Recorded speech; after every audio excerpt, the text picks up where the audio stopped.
kei aku nui, kei aku rahi. Kei a koutou te mihi tuatahi, me a te whakarongo, ka timata te rā nei, te rā o te wānanga i te karakia. No tēnei karakia mai te whetū tētahi o Matariki, he ino i tātou. E te puhuta kawa, te kai kawe i ngā mate o te tau, rurua ngā mate ki te umu o rangi nui. Ana, kua wheturangi tia koutou, koutou katoa, he titiro atu kia mātou, kia tātou tira tangata, uhi, wero, hara mai te toki, haumi e, hui e, tāki e. Ko te waia te himene, wairua tapu.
Kia ora tātou.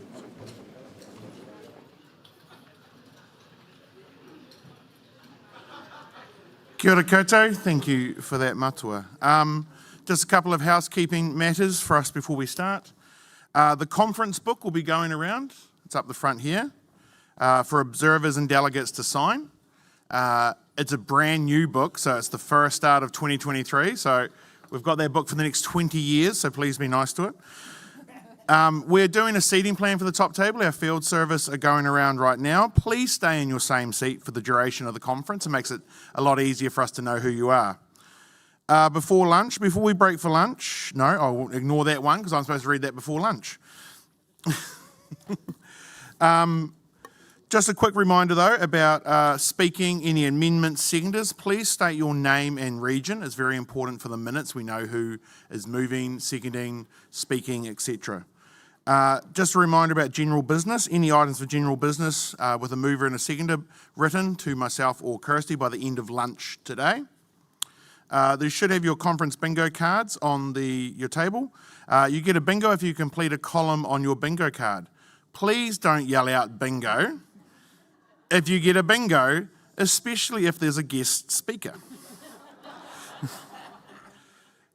You know, you model the behaviour you want. That's what I'm trying.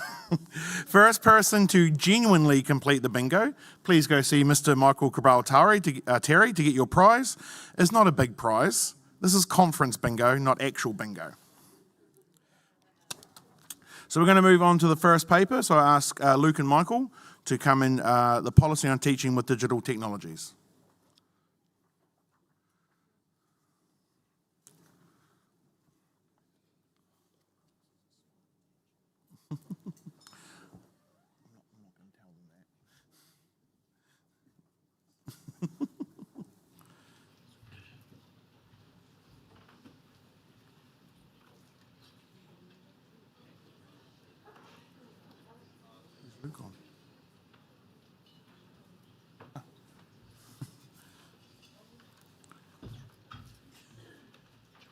How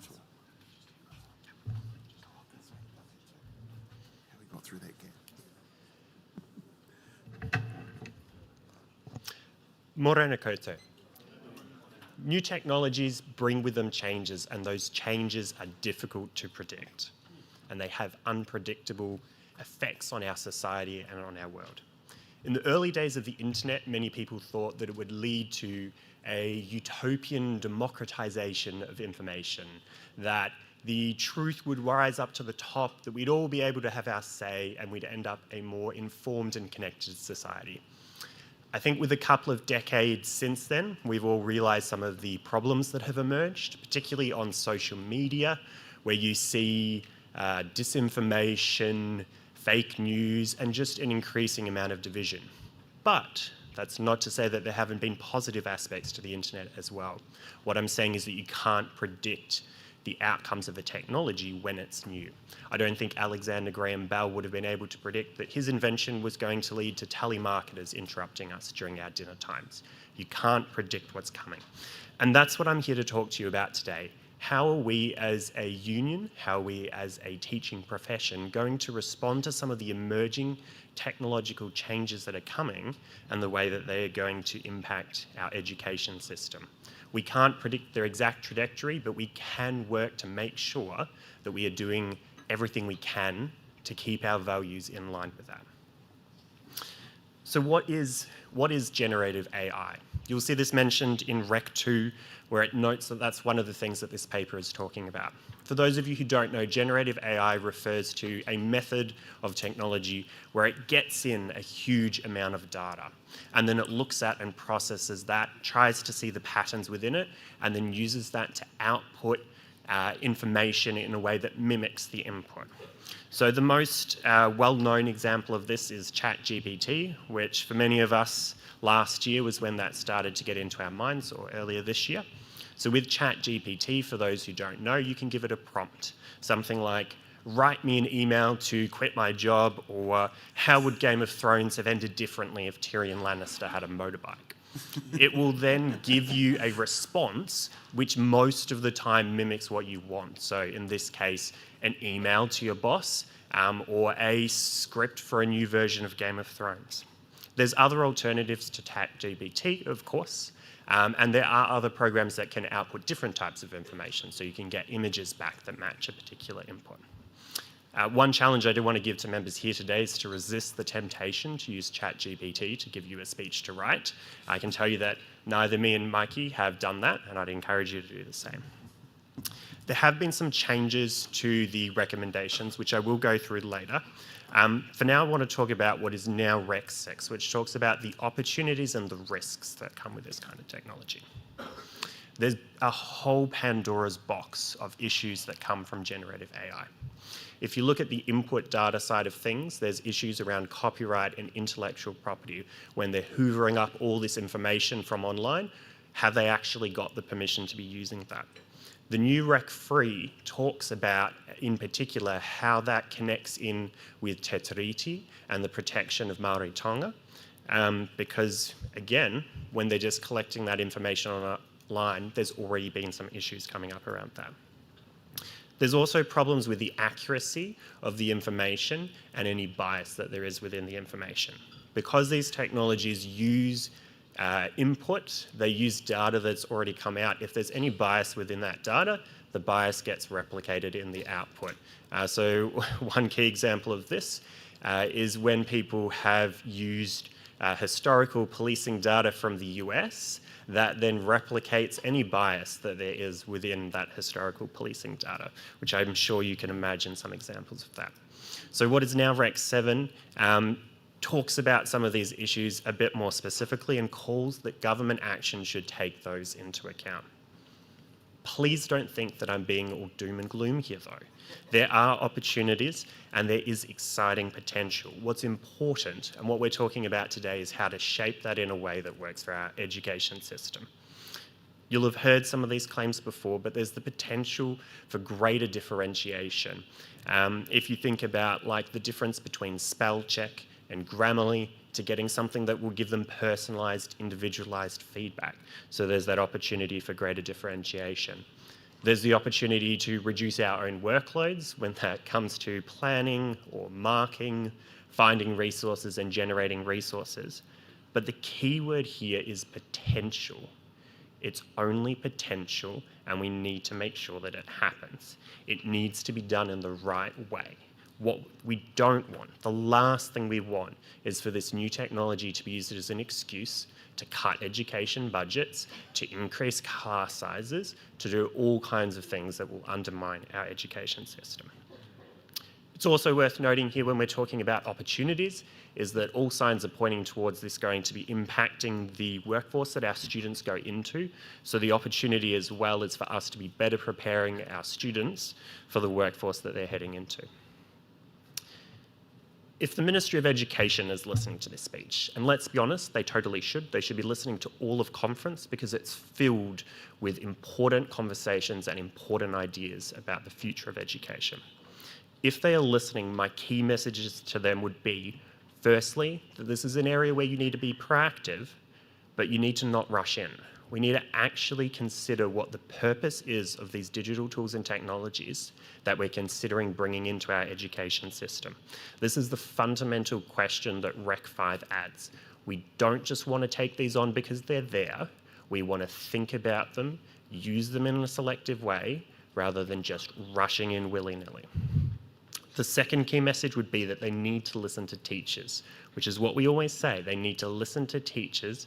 They need to hear our voice about how this will impact education, and then they need to put in the resources to support us. We need that resourcing to support us. A couple of different examples of how that resourcing comes into play.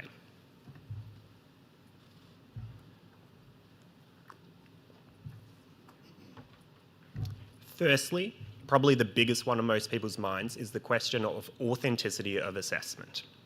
This field is moving really fast, even by technology standards, really, really fast. The ways that previously worked for detecting AI-generated content often are gone within 3 or 4 months.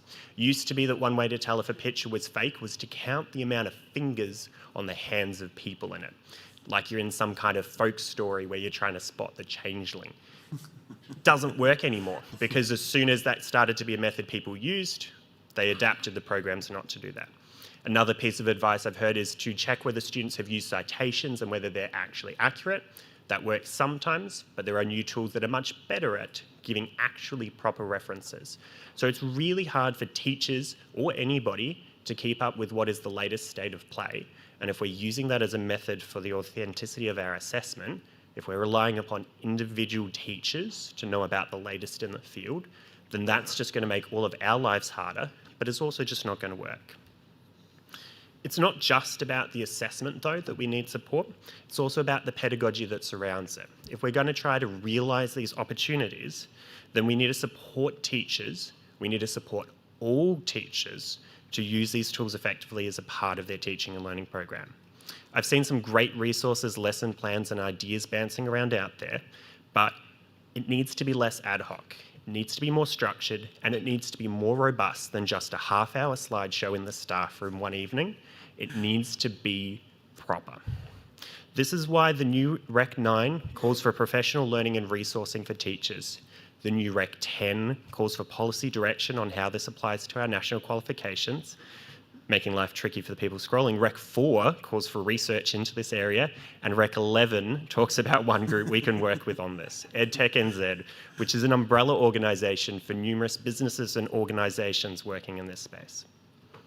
As I said earlier, and as you're seeing on screen, there's some changes that have been made to this based on workshop feedback. The new Rec 9 talks about the Te Tiriti considerations. Thank you to the members of Te Hururaki for their input on this. We've reworded digital technologies to digital tools and technologies to differentiate it from the NCA subject digital technologies. Old Rec 3 and Old Rec 10 have been merged into Rec 4. We've added talk about mana rararanga, data sovereignty, to some of the impacts. And there's a new final rec saying that there'll be a report back in 2024. Thank you to the Waikato region. I'm a digital technology teacher, and at one point my classroom was a typing classroom before I got there. Time marches on, new technology arrives. Behind the pull-down projector screen, there's a whiteboard. Underneath the whiteboard, there's a blackboard. And at the top of the blackboard, you can still see a faint chalk outline of the message, "Do not enter what does not make sense." I believe this is because when the students used to be typing things that they were hearing the teacher say to them, what they would do was they would type in things that just didn't make sense because they weren't stopping to think. That's what we need to do here. We need to stop and think about how we want to bring this technology into our classrooms so we can make it work and we can make it live out our values. Thank you.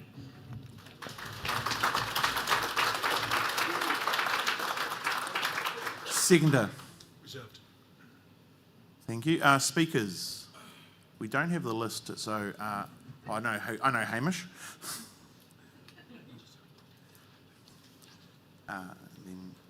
Come Hamish.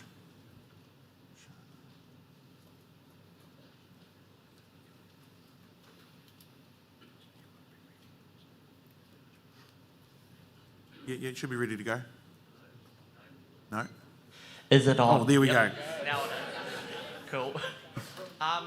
Okay, just that the motion be put that the title of this paper be changed from Policy on Teaching with Digital Technologies to a Policy on Teaching with Digital Tools and Technologies.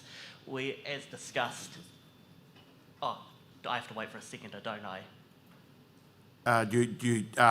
No, you're foreshadowing an amendment right now, as I'll Okay. take that, and then when we get to the amendment, you'll have to have a seconder. Cool.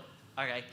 Basically, as it discussed at the workshop yesterday, there's been a large amount of changes throughout the paper to change it from digital technologies to digital tools and technologies in relation to the NCA and curriculum-based subjects to avoid confusion in an Aotearoa New Zealand local perspective, but also to keep our perspective with international research. But basically, it's kind of obvious because it aligns with the adjustments to the recs that have already been accepted and proposed, so I don't think I need to explain it too much. Thank you, Hamish. I'll just point out that the substance of the paper is the recs, because that is the work. The title doesn't matter as much, but it is the leave of the committee, the conference to decide that. But thank you, Hamish. Shana?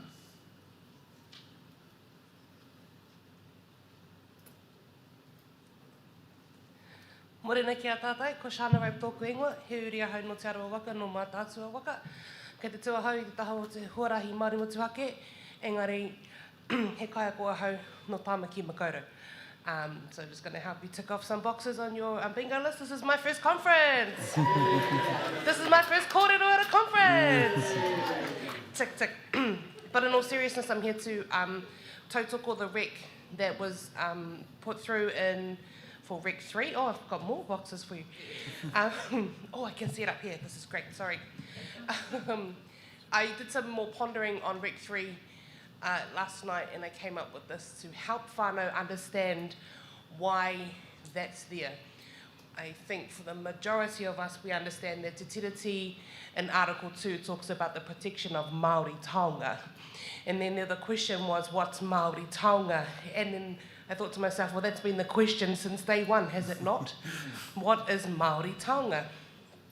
I don't know if I can answer that question for you today, but what I can do is give you some examples of how what this paper, I guess this rec is trying to do. So for those of you born in the 2000s, you'll know that the Bionicles Lego fiasco, which took Māori kupu and put it into their point of revenue line, for want of a better term.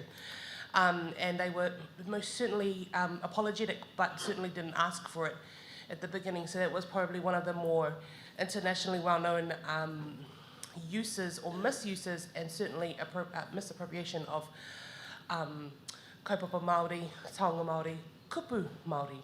I move forward to the multiple uses of the haka, and we only have to go on social media for about 10 minutes before we find another nation doing the haka and thinking, goodness gracious me, that's not how I saw it done. There are movers and shakers for Māori within this space. If I can just name one, Karaitiana Tauru is the AUT spokesperson for Māori in the technology space. And just to give one final example about how this has already happened to Māori, so we must make a stand, is that for those learned folk, I'm going to move into the NFT space, which I didn't realise that actually has a bigger name, non-fungible tokens. Goodness knows what that means, but it's an internet thing. And in that space you can Google it and find multiple uses of tupuna face, tupuna whakairo, which for those of you who are not particularly learned in te reo are carvings, and moko and all those sorts of things placed upon images where they should not be. And the wearer of moko kauai, if I ever saw my moko kauai pasted over the lovely tush of an English baby or over a rubbish bin in the Netherlands, I would not only be enraged for myself, but my tupuna would certainly invigorate me to make action whilst the light of the day is on. So it is incredibly important to have Te Tiriti o Waitangi as a part of the basis of this paper, and I thank those who were working on it for allowing me to speak yesterday, because I was quite passionate about it, as you see. You will look around this room and see many people wearing all sorts of moko, whether it be on their face, whether it be on their body, and I hope that you would support your colleagues in that whawhai, that fight for their protection of their taonga, no matter where it lay, whether it lay on their skin, whether it lay in their ngākau, whether it lay in their arero, in their language. Kia ora koutou. Kia ora, Kia ora, thank you for that. That explanation was very, very helpful. Thank you. Any further speakers? We do have a foreshadowed amendment. Hamish, do you have a seconder for your amendment? And that is Thomas? No? Analu, sorry, Analu. I think I need to get my glasses checked.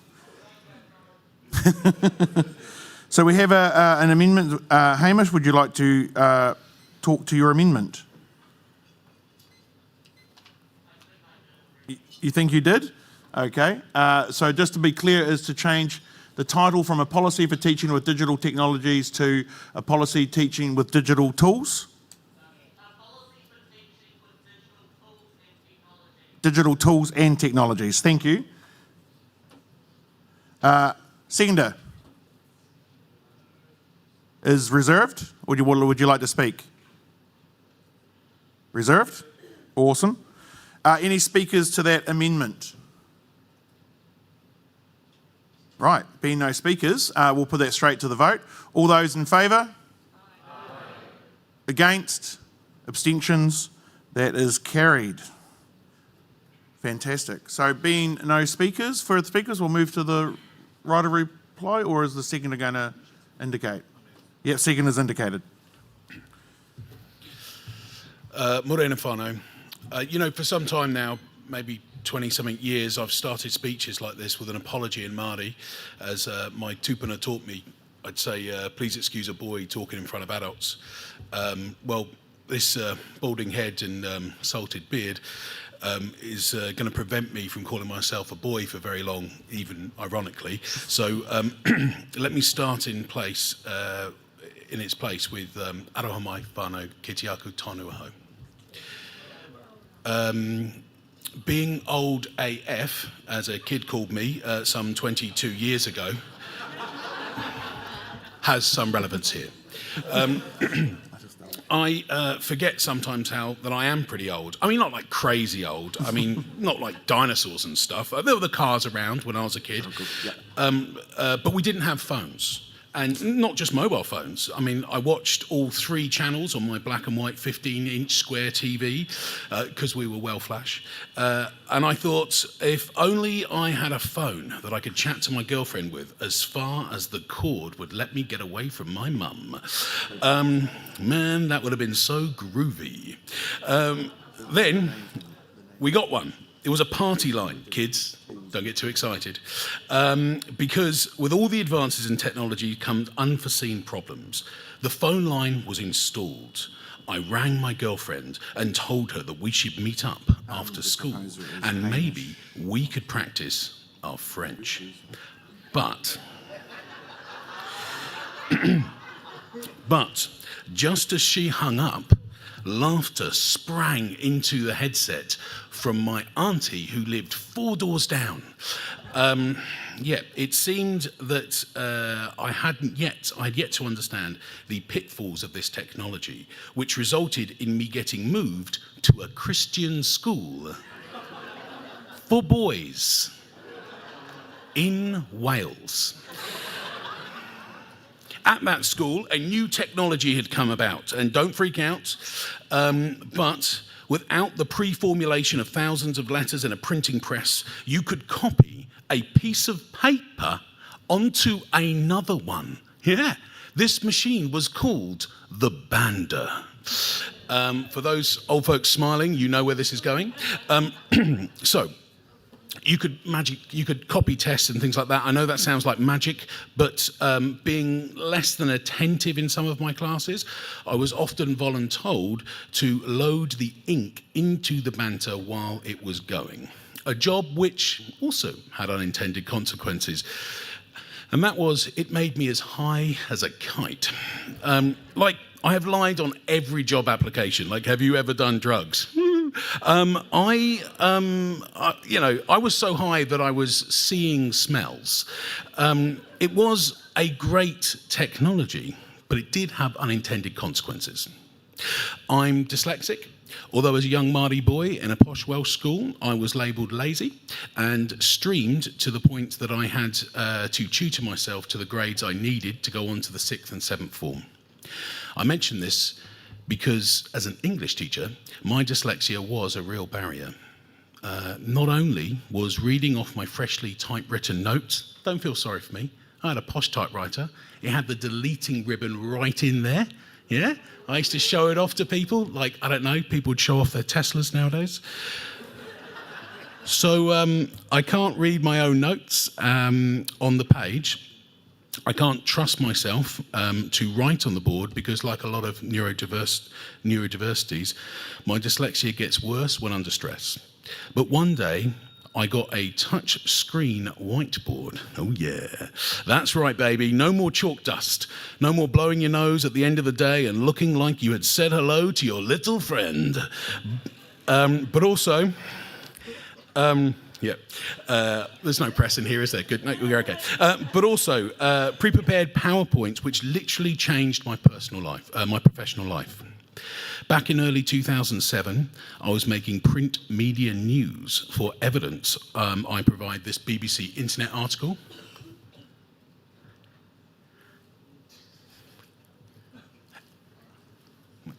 Hey! And you notice it's not full screen? No, because that was the original web, ladies and gentlemen, not the 2.0 that you're used to now. I actually stood in front of 1,100 teachers at an ICT education conference and showed them what an amazing tool the mobile phone would be for a classroom.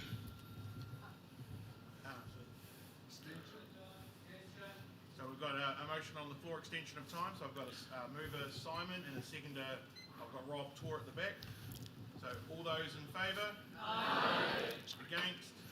Abstentions? That is carried.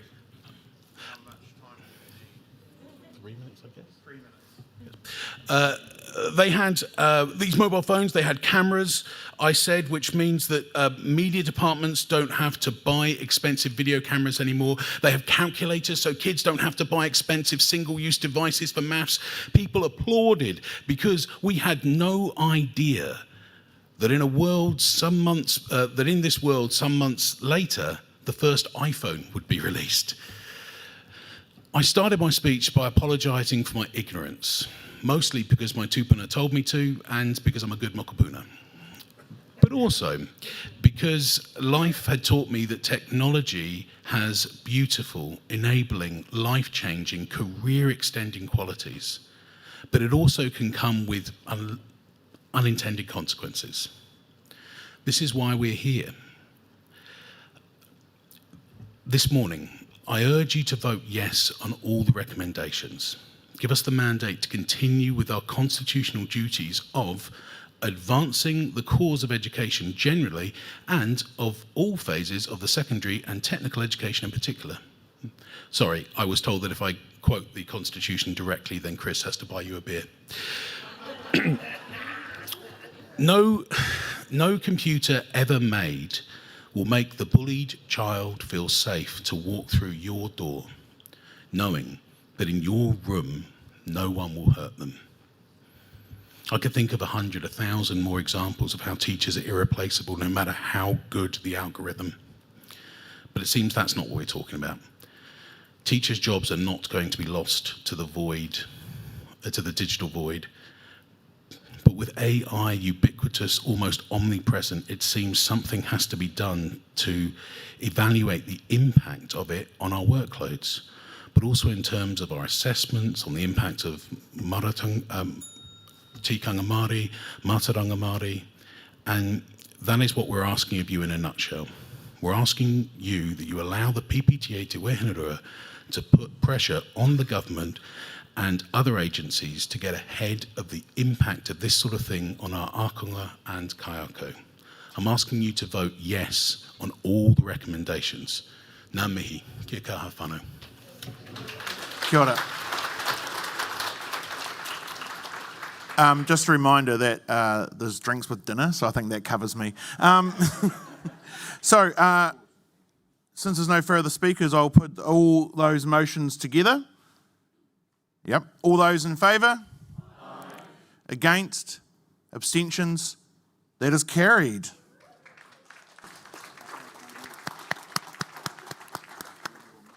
Thank you so much. I ask the mover and seconder of Flexible Learning Spaces an update to come to the front. 9:16, thank you.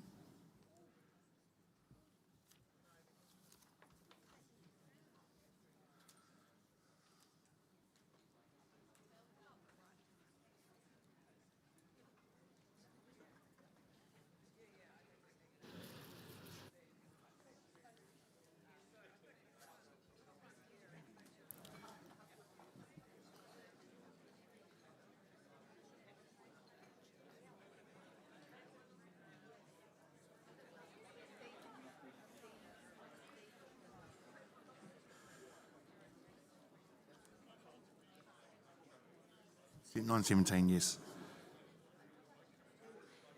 Just order thanks while we get ourselves sorted. Away you go, Louise. Kia ora koutou katoa. Ko Louise Ryan Tokoingawa.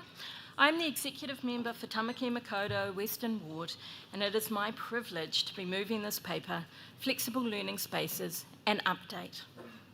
An update because it is a revisit of a conference paper from 2017 in which we affirmed the need that what should happen in education be thoughtful, coherent, underpinned by research that is accessible to those who need it, that it is culturally inclusive, and that the sector should be resourced. Doesn't sound unreasonable, does it? And yet, here we are, 8 years later, asking for pretty much the same thing. So yes, there are many similarities between the two papers, with the initial recommendations that you may have read in your branches taken from that older paper. But since then, there have been a number of changes, some tweaks and some new recommendations. I would like to thank everyone for engaging with this paper, whether it has been through the discussion at branch and regional meetings, the amendments that were sent through, or the very vigorous and robust discussion that was held at the workshop yesterday. What this showed was how important this issue is. It is an obvious point, but one that must be said again and again, how important the physical spaces of schools are. That you cannot treat the physical spaces that learning may happen as removed or separate from the teaching, learning, and well-being of those who work or learn in those spaces. Before I move into the recommendations, I want to reiterate a key point. This is not a discussion about whether you are for or against flexible learning spaces. The amazing thing about our membership is the diversity of the experiences we all bring. Some of us spend some of our time teaching in classrooms that may contain 30 students and may not be so different from the spaces we might remember from our own time at school. Others spend time team teaching with 50, 60 or 80 students in spaces of different sizes, a range of furniture, glass walls, movable walls, no walls. For some, flexible learning spaces are new to us. For some, it is a circumstance that has been imposed on them as a school has undergone a rebuild. For some, possibly the younger amongst us, a flexible space might be all that you have known. Or for those of us who were in primary school in the 80s, you may remember flexible spaces before the term had been invented. The point is that flexible learning spaces are part of our educational landscape. And as our current buildings get older and need replacing, or as our population changes and additional schools need to be built, then we have to consider what approaches we take when making decisions about how and what to build. How will we ensure that we are creating learning spaces that are culturally responsive and sustainable? How our spaces are safe, inclusive, enhance teaching and learning, and the well-being of all of those who reside there. Recommendation 2 asks PPTA Te Wihi Ngārua to continue to affirm that we need thoughtful, evidence-based, teacher-consulted, transparent and coherent change. The words in blue represent where there have been changes and amendments. It is incredibly important that any changes made in the education system, including the move to flexible or innovative learning environments, is not done on whim or on trend, but rather as a result of careful evaluation of what will work for their own students and teachers in their own context. For example, the paper also notes that not all flexible spaces are necessarily innovative. According to the Ministry of Education, flexible learning spaces consist of multiple spaces for many types of individual or group-based teaching and learning practices. However, the space alone will not make it innovative, especially if teachers are not able to adapt to their practice within the space available. Conversely, it is possible to still be innovative while in more traditional or so-called single-cell classrooms. Members that we have spoken to have stressed the importance of having consultation that is meaningful and genuine with the people who will need to make the flexible space work. The paper notes that in New South Wales, there is an intention to stop construction of open learning classrooms, with one reason cited was around issues with architects leading the way. Now, don't get me wrong, I get that the architects are an important part of the process, but it is important that we do not lose sight that spaces need to be designed first and foremost as learning spaces. Members have spoken of teaching in buildings, while beautifully designed, do not function as effectively as they could because those making the decisions have not understood the particular requirements of being in a school. This might be miscalculating the number of teaching spaces in a building or the number of students in a class, not recognising what the particular uses of a space might be, or not allowing for the wear and tear of a school environment, or just plain forgetting what they might have been tempted by as a teenager. It is fundamental that any changes are based on evidence, and recommendation number 3 is again challenging the Ministry of Education on the need to research the effectiveness of flexible learning spaces in terms of the impact on aspects such as student achievement, student and teacher wellbeing, and teaching and learning in an Aotearoa New Zealand context. That is not to say that international research does not have its place, nor that there are things that cannot be held true across primary, intermediate, and secondary schools. But what we are asking for is research that is applicable and relevant to our contexts, and that where the research exists, enables school to easily access this. Ministry of Education, we are asking you to do your job. Something that came through really strongly in the workshop session was the need to acknowledge and have research on what impacts flexible learning spaces has on teacher wellbeing. We have heard people's stories about their experiences in flexible spaces and the impacts that this can have. For example, the emotional stress and impact of sharing space, negotiating behaviours, expectations around changing your pedagogy, distractions, noise. We have heard the feelings that lessons have not been learned from past experiences, such as the rebuild after the Christchurch earthquakes. We heard that there is a lack of inclusiveness for all teachers when considering how to implement flexible learning spaces. Some spoke on the particular impacts it can have on those members of the neurodiverse community. As a member of the disability community, I can speak of my lived experience of schools that do not consider those of us with physical, mental health, mobility, and other disabilities when designing schools. I cannot state it strongly enough, the importance of ensuring true inclusiveness in schools for both staff and students, and that can only be achieved by listening to those communities and themselves, by providing relevant and up-to-date research, and by engaging in meaningful consultation. And what is a familiar plea to the ministry? Resource us properly. All changes, including builds, need adequate resourcing, but this paper does ask us to think about the particular needs of those who are going through the rebuild of their school. I know that there are many new environments where significant and much needed time has been given to schools to prepare prior to opening, perhaps a term or two where staff are able to consider and plan for the effective implementation of their new build. I compare that with my own experience of a rebuild, where the majority of the buildings, good old Nelson blocks that hadn't seen any maintenance for a decade or more, were replaced with several buildings with flexible learning spaces. Compare the terms of preparation I mentioned above with, wait for it, our week after the school holidays in which to prepare. And in this week, we would get to grips with the new building, explore teaching in a new space, suddenly realise how to work collaboratively, etc. And just to be clear, we had, of course, been preparing before that, but, you know, in addition to everything else. Don't get me wrong, there has been considerable work done in our school around innovative teaching practice, but the point that I am making is that the experience of being in a flexible space, indeed the ability to make it not only flexible, but innovative, and more importantly, effective for teaching and learning, can be very different if you're turning an existing school into a more modern learning environment. It is vital, if we are to see the space be effective, that time is given for enabling teachers to be upskilled, and also for schools to work on their overall strategic planning, including those other important elements, such as timetabling. Can I get grab a glass of water?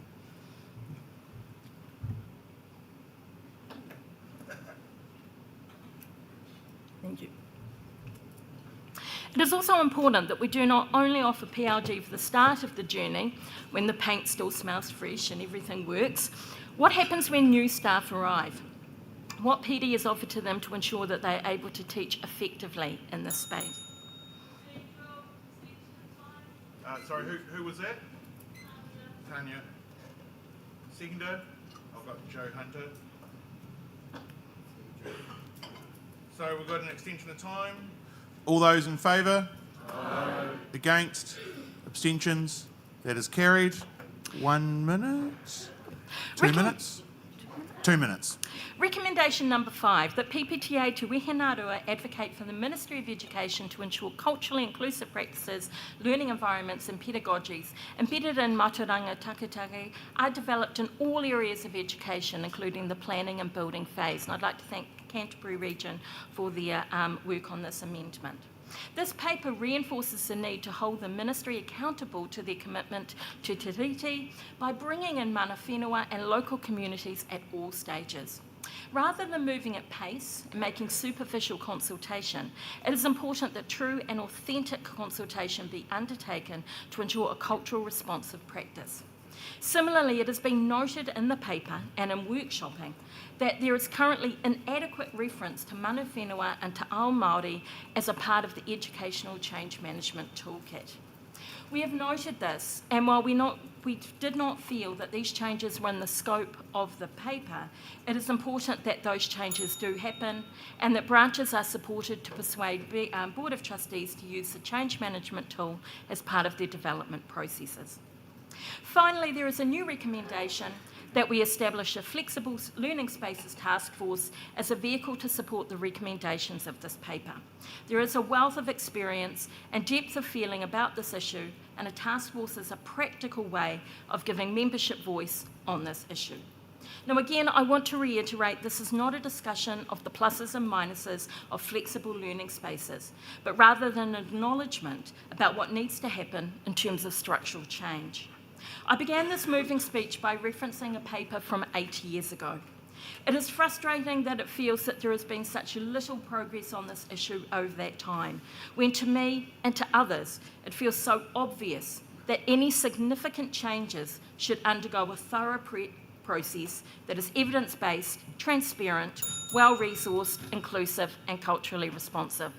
But I have absolute faith in us as a union to keep pushing on this issue and all the other issues raised in this conference. Thank you. Thank you. Seconder.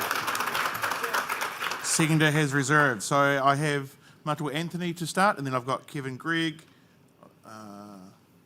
Thomas, then it is Chantal. Chantal? Yeah. I almost feel like it's karaoke moment.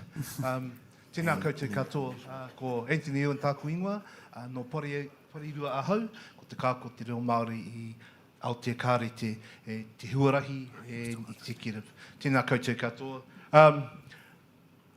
I'm going to urge everybody to, or hopefully everybody to support these recommendations. There's a couple of things that I'm quite interested in, and that's ensuring that matauranga Māori and mana oriti is embedded in the beginning of a design for a new school or rebuild. I think that's really important. I think right from the start that the architect, the ministry, the BOT and the builders walk alongside mana whenua and tangata whenua straight away. They will help you understand and join in the coalition, I guess, of moving forward and taking those things forward, especially with mana whenua or tangata whenua input. I'm just going to, and I hope I don't steal Kevin's thunder as well, as one of the things that needs to be done with the ministry especially is that you're able to, the Board of Trustees is able to really push what you need. As most of you will know, our school is a new school, a rebuild, and we couldn't convince the ministry of building a school for 1,100, 1,200. They reckoned 900, and when we opened, we were over 200 students. So finding that space was quite interesting. And they also limited some of the spaces that we could use, like the mezzanine, which had some access and risk analysis to it. So teaching in the Learning Street for a term there was one of the things, but what I'm going to say is that we developed our capabilities to be able to work in those environments. Not always perfect, but we're able to work in those environments. So my thing is really that get the design team, the ministry, listening to you, listening to the Board of Trustees to make sure you get exactly what you need, and also that matauranga Māori, mana orite and iwi consultation is well embedded. Tēnā koutou katoa. Kia ora, thank you. Kevin and then Thomas.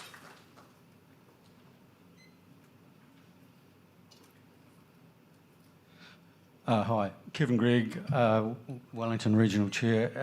I could just say what he said, but I'm not going to do that. Actually, he didn't say any of the things that I'm going to say, so the most important thing that we have to think about when we look at particularly the recommendations around new builds and property is that we're faced with a policy called, and look, I can't, I'm like Mikey, I can't read my own writing, and I'm not dyslexic, so I've got to put my glasses on. It's Te Rautaki Rawa Kura, and it's apparently the 2030 property development policy put in place by government.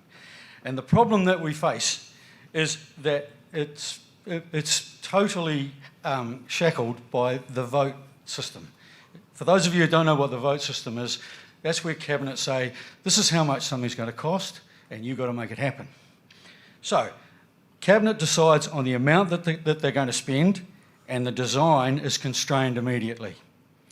They always say, this is the project amount, work within it, and not, what do we need and how much will it cost? I, as Anthony mentioned, work in an MLE. The vote was announced by Nikki Kay for the new build, and it was $23 million. $23 million, huge number. Everybody cheered and clapped, and it was wonderful. And then we realised that $23 million actually doesn't build that much. $23 million so far has become $32 million, and we're still counting. Plus, we've got 9 new transportable classrooms that to fit. And Anthony, sorry buddy, you came up a bit short. We're rising 1,400 right now. It's we've got a very, very large Year 9 echelon coming for next year. The designer, the person who came to talk to us after Nicky Kay had made the big announcement, the designer, he was about 6'7". I think his brain was a bit too far from his feet, but that's just me. He famously said to us, we said, oh, you know, we're looking at this design and we're looking at all these spaces, and we say, well, how do you get from, where are the corridors? How do you get from this place to this place? And he looked down on us from his massive height and he said, corridors are a waste of space. Corridors are a waste of space. Then he famously designed for us a corridor that's 200 metres long and 8 metres wide. And it goes from one end of the school to the other. So thanks for that. I can't remember his name, but I'm sure he won an award for the wonderful commercial building that he designed. Wonderful commercial building, terrible school.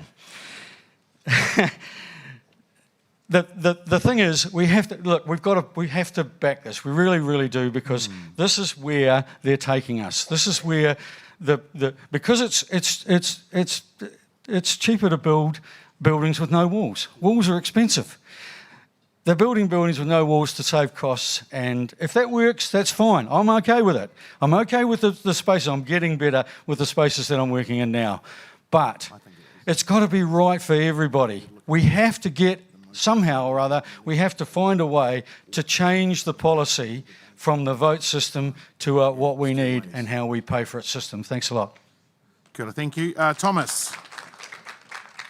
And then we have Michael, and then Chantal, and then Hamish.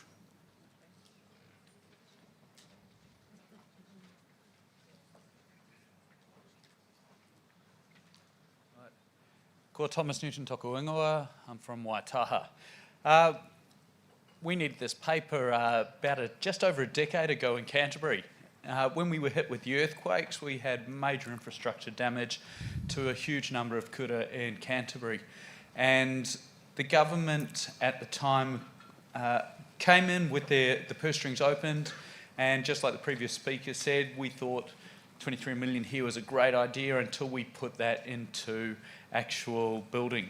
And Canterbury now has a huge number of flexible learning spaces, or as the teachers in them like to refer them as barns.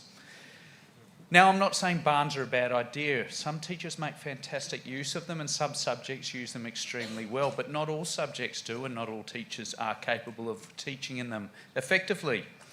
And this paper is much needed.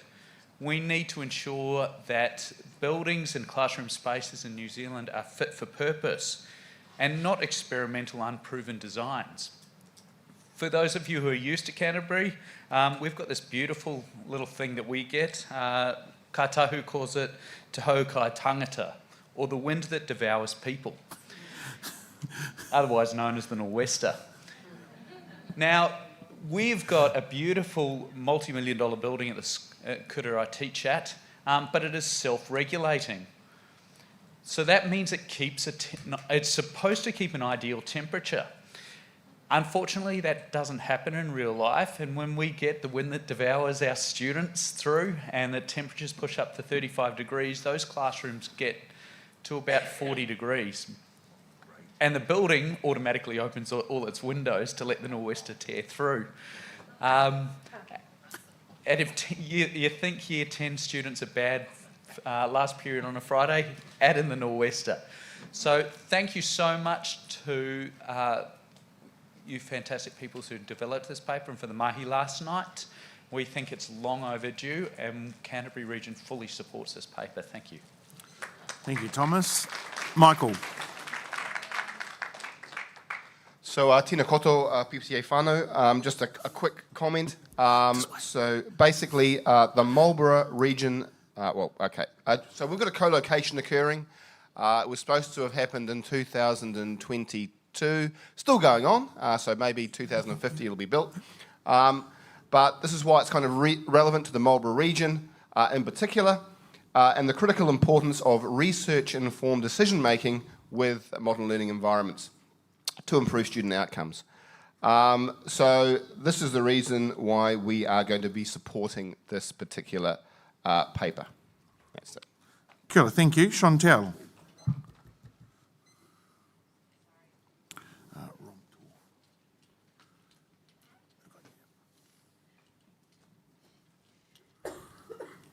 Sorry, someone put drinks on the table. My name's Chantal and I'm from Ormiston Junior College. We are here to say that we are 7 years open. So we were built after the first 2018 paper was written. I have 2 of my colleagues here from OJC and I'm going to quote them as well. I want to say thank you to Louise and the team for the paper because you've done an amazing job. The addition of the task force, 100% behind, so thank you for adding that. I wanted to clarify a point of difference. There is a difference between a school that has been built and set up to be a flexible learning environment or a modern learning environment and a school that is trying to change into one. And I think that it's really important that the research is done and that change management is sorted and all of that as well. I wanted to also let you guys know, our principal had 2 years to set up and break ground, consult Ngāi Tai. So Māori were involved from the get-go. He had 2 years to break ground and bring on staff. We opened with approximately 120 kids and 15 staff. I came on board in the second year with 30 staff and 300 or so kids. We're now at year 7 and we're sitting at 1,100 kids. Our projected growth in the next 2 years is up to 1,700 kids. We are already looking at expanding our building, doubling in size to accommodate the kids that want us. We know that our school is not perfect. We know that we don't do everything right, but we are adaptable and we are changeable. We have Atesh here, this lovely gentleman here who's come along. He came in as an overseas trained teacher and a reliever. He found it hard.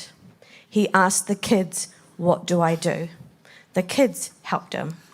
His collaborative learning teams helped him. We have Zubaida over here who's going to wave. She is a PCT 1. I started teaching at the school with her mum, and her younger brother was a student at the school. He is a success story. He is now a thriving, successful engineering student. He started in a modern learning environment, went to the senior college, and he is thriving and doing well. Yes, we keep it in the family, we're collaborative, we love what we do. The other thing I want to note with the task force, yes, please do the task force. First member to sign up to the task force is me. Collaboration is the key, okay, to developing this and being able to change. I've got a whole bunch of notes, sorry.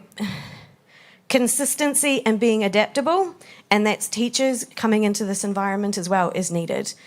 I'm sorry to say it, but some teachers are not adaptable. If you don't want to teach in this environment, don't. It's not for you. We know we know it's not for everyone. But please, if you're open to it, it works. We invite you to come and see us. We are the working model. We support the paper, support all the recommendations, and we will sign up to your task force now. Thank you. Kia ora, thank you. Hamish.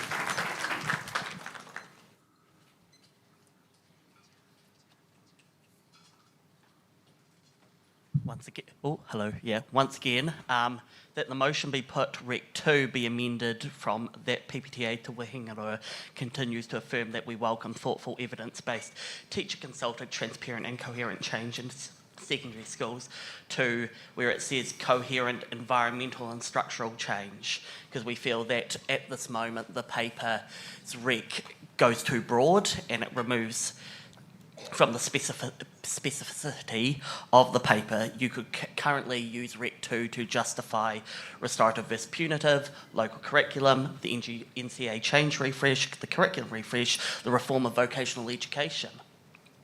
So that is. Thank you for foreshadowing that. We'll deal with that as when we get to the end.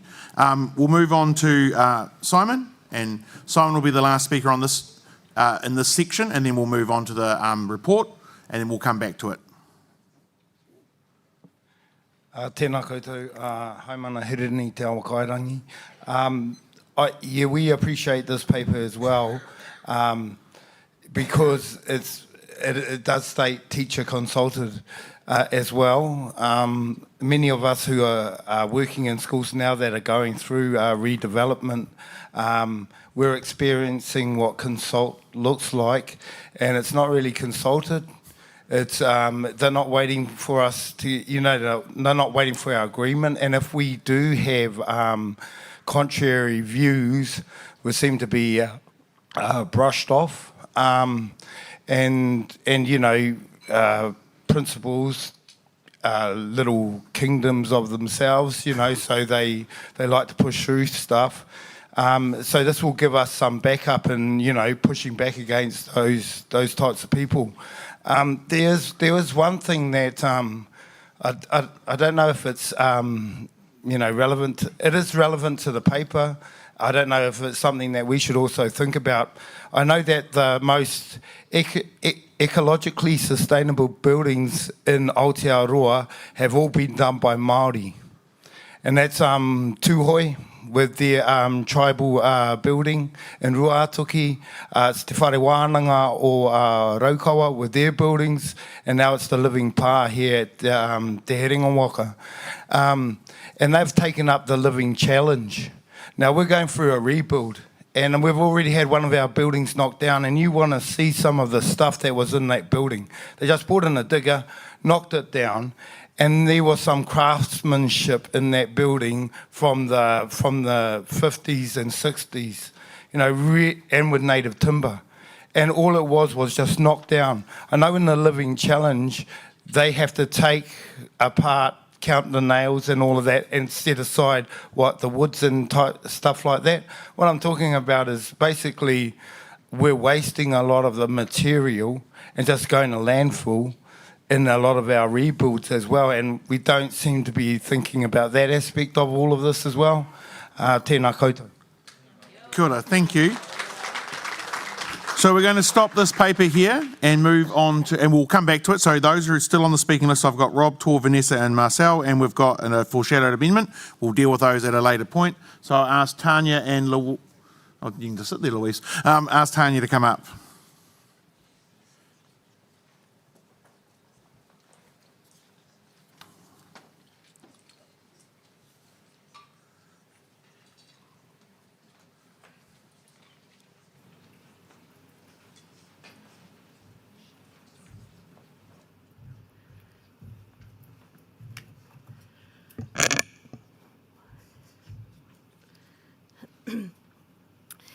Tēnā koutou e te whānau, kua hui mai nei I tēnei rā, tēnā koutou katoa.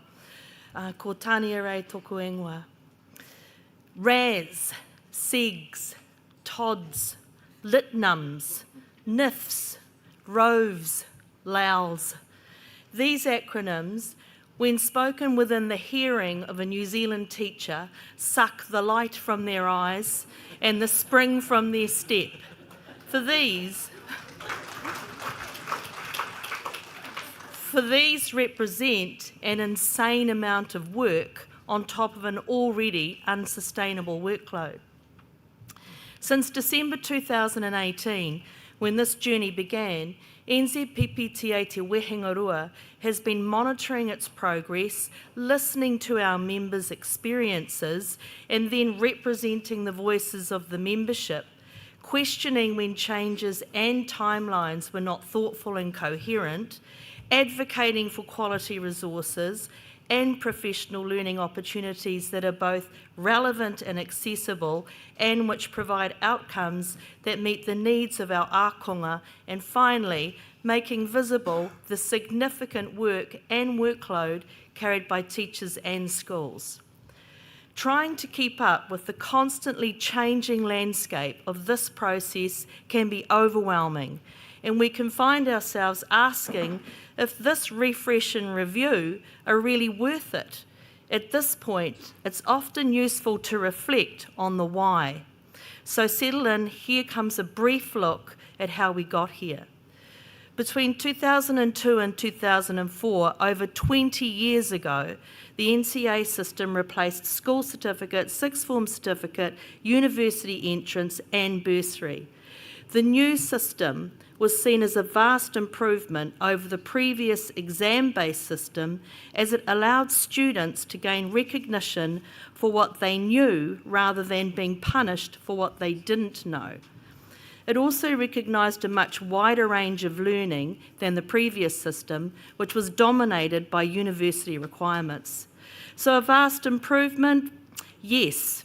However, with the NCA system operating in the competitive business model of the Tomorrow Schools environment, we saw an ever-increasing focus on accumulating credits, without enough attention paid to the quality or depth of learning in courses.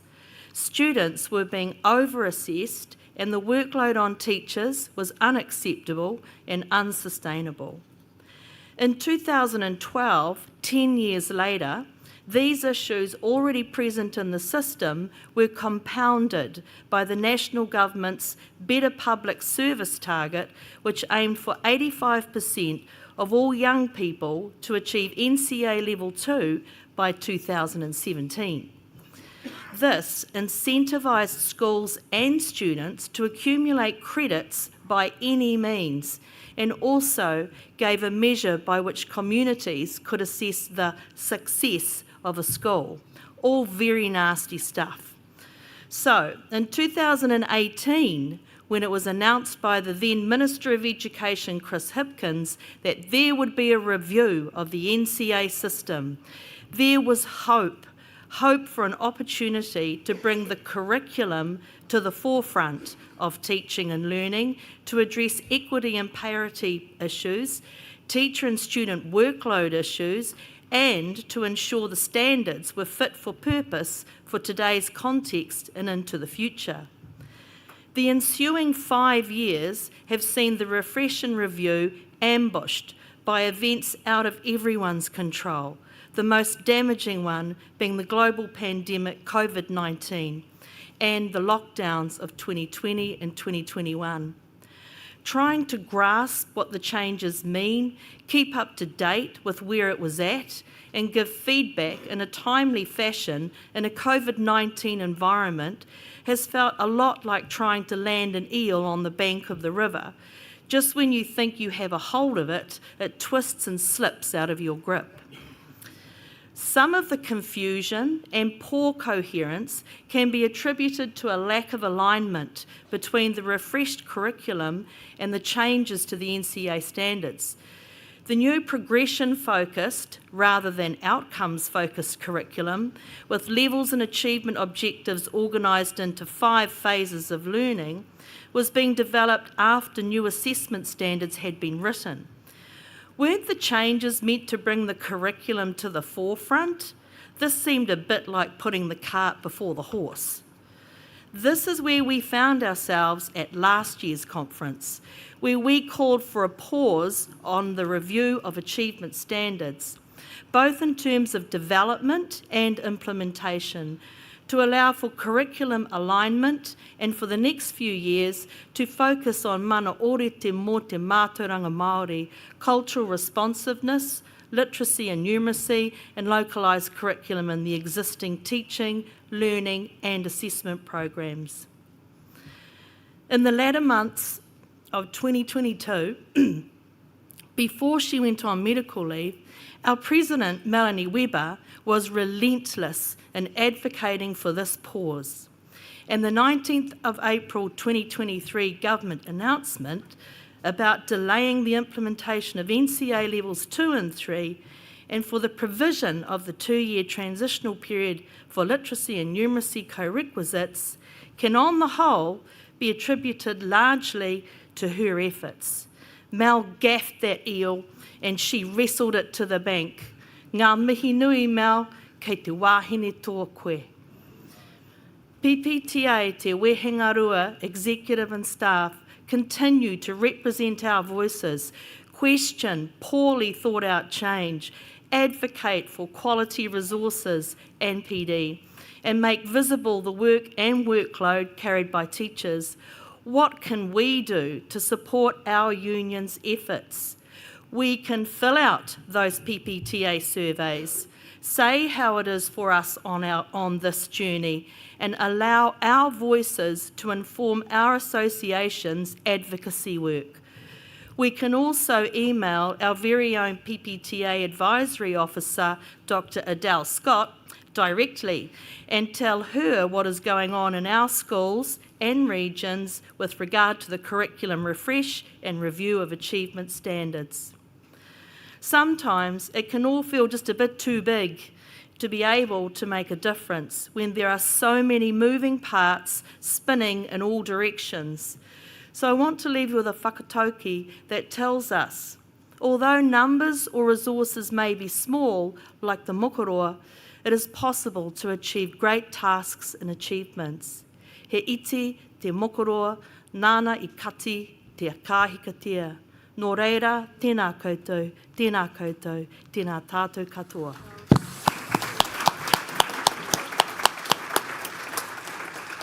Seconder, reserve. Do we have any speakers to this report?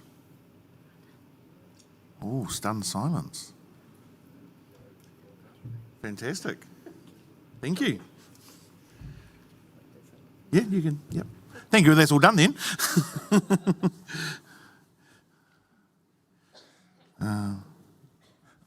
Actually, do we need a vote to receive it? We need a vote to receive that, and Louise, you might sit there because we might go back to the flexible learning spaces. Yeah. Just wait a sec. Sorry about that, everyone. So, all those in favour? Against? Abstentions? That is carried. Thank you. So we're going to slip back into flexible learning spaces because we've got 5 minutes or so before morning tea. So I'm going to, Rob Tor, you are next on our speaking list. Oh, sorry, Nat, if you could come up.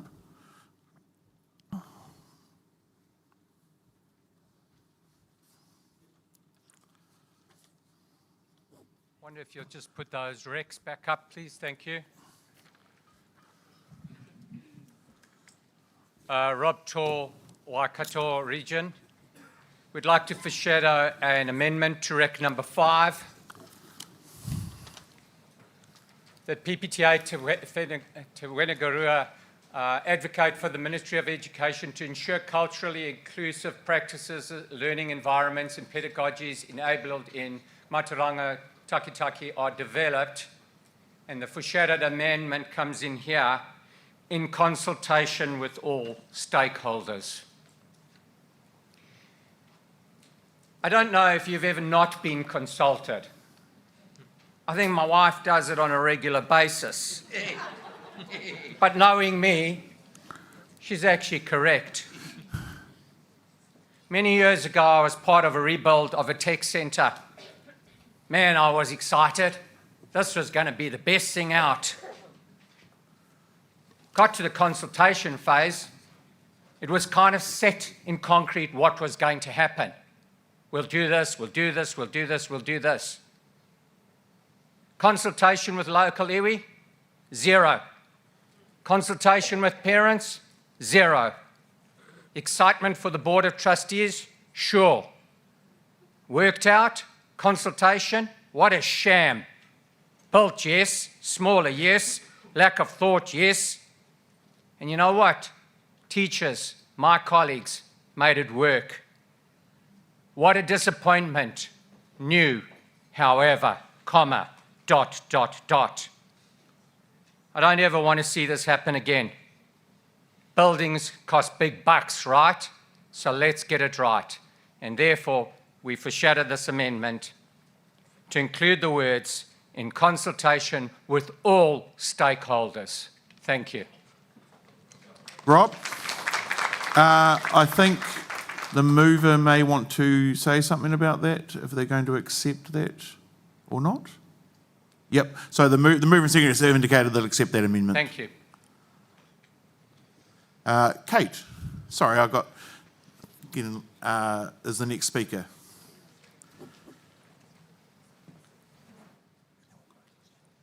Kia ora, ko Kate Holstock-Oingua. I'm the regional chair on the West Coast. I am relieved and delighted to see teacher wellbeing and teacher consultation at the heart of Recs 2 and 3, following on from what Rob just proposed at recommendation 5 as well now. I think it is essential that we remember there is a difference between consulting the Ministry of Education and consulting the teachers who actually work in these spaces with the students. There's absolutely no doubt that I imagine a lot of schools are in a similar position to mine, that we're in desperate need of some rebuild. Our maths block that I teach in is literally sinking into the ground. We've run by various investigations about the direction that the marbles run across the floor for the last several years, and they've been speeding up, so this is becoming important. However, I learnt the difference between what we think is important and what the ministry think is important in the last couple of years. Our local Ministry of Education office in Greymouth had to close recently because the building was deemed to be at earthquake risk. And rather than hiring them a new office, the ministry said, well, why don't you take one of the spare classrooms at Greymouth High School and go set up your office in there? If it's good enough to teach in, it's good enough to work in. And I could not believe the speed at which things started to get done around the school once the ministry had an office there. Fresh paint emerged on the walls, tidied grounds turned up. Timetables started to be changed to make sure that we didn't clash with their meetings. And a brand new electronic keypad-activated fence now surrounds the school, which renders our lockdown procedure null and void. So I began to realise that they had very strong ideas on how our space should work for them. And despite all of these changes, our maths block is still sinking into the floor. It is essential that teachers who are going to be using redesigned spaces have their views taken into account and put into the heart of those decisions. Not just the people who show up to cut the ribbons when it's finished. Thank you. Thank you for that. We're going to stop again there because it is morning tea. Just before I pass on to Matua for Karakia Kai, we do have a guest speaker straight after morning tea, so please be back timely at 10:30.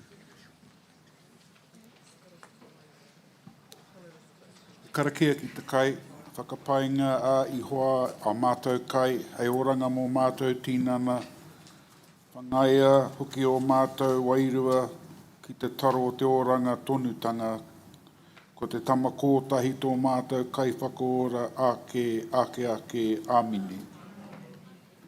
Good. See you back here promptly. Enjoy your hoping it's sausage rolls. Michael, well.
Kia ora koutou, if we can just take our seats, thank you, for our guest.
We know Melissa Ansell-Bridges as a Wahine-toa who, with a generous heart, who fights for workers' rights. We know her as the youngest ever NZCTU secretary, and it was from that position that she fights actively and tirelessly on fundamental human union rights, notably on fair pay, where she is looking after the most vulnerable members of our society, fighting for the cleaners, the supermarket workers, who are often underpaid because of their gender and ethnicity. Melissa is at the vanguard of industrial action, wielding the sword of justice in defence of the oft-forgotten. Whānau, it is my genuine pleasure to introduce you to a friend who has supported us so well and for so long. We've asked the kids to call her auntie. Please give a warm whānau welcome to Fire Melissa Ansell-Bridges.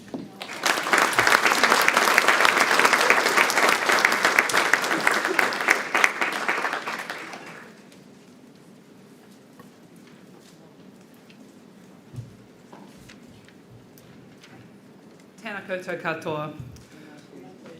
Ko ingarangi rawa ko Kotirana te whakapaparanga mai, engari ko Tamaki Makaurau te whenua tupu, ke te whanganui a tāra ahau i anaine e no hoana, ko tangata tiriti ahau, ko Peter Bridges, rawa ko Judith Ansell-Okamātua, ko te kauai kai mahi te mahi, ko Melissa Ansell-Bridges, toka wingoa. E ngā mana, e ngā reo, e ngā karangatanga maha, tēnā koutou, tēnā koutou, tēnā koutou katoa. Kia Kia ora, everyone. Thank you, Michael. You're right, that was embarrassing. But in the loveliest way. It's such a genuine pleasure to come back and speak to another PPTA conference. These are some of my favourite events on the union conference calendar. They're always such a wonderful, warm and welcoming environment, and you also have some of the best t-shirts and badges.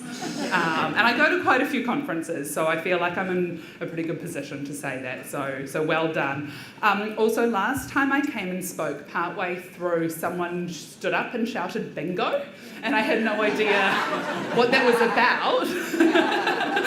I can't remember what it was that I said that won it, but has anyone got bingo yet? Yeah. Okay, all right, that's fine. Next time. I was very tickled. I was tickled by that last time. Well, I'd like to first off acknowledge all of you for being here, but not just being here today, for all of the work that you do supporting your profession, supporting the children of Aotearoa as learners, supporting their whānau. And I'd like to also acknowledge the staff and the leadership of the PPTA as well for your tireless efforts in that regard. I want to acknowledge in particular that this year's been a pretty challenging year in terms of the negotiations that you had earlier on in the year, but what a fantastic outcome, and I think that you really showed the strength and the value of sticking together as a collective and staying strong and fighting for what you know is right, so congratulations. Now, I'm sure that many of you have heard of the Council of Trade Unions, Te Kauai Kaimahi, but if there are any new faces in the room, we're the peak body of the union movement in New Zealand. We have 31 affiliates and collectively represent over 340,000 working people in New Zealand, and that makes us one of the largest democratic organisations in the country as well, which is a role that we take very seriously, particularly in election year. And I was delighted to see as I walked in as well that you've got those, are they stickers from the ACTU?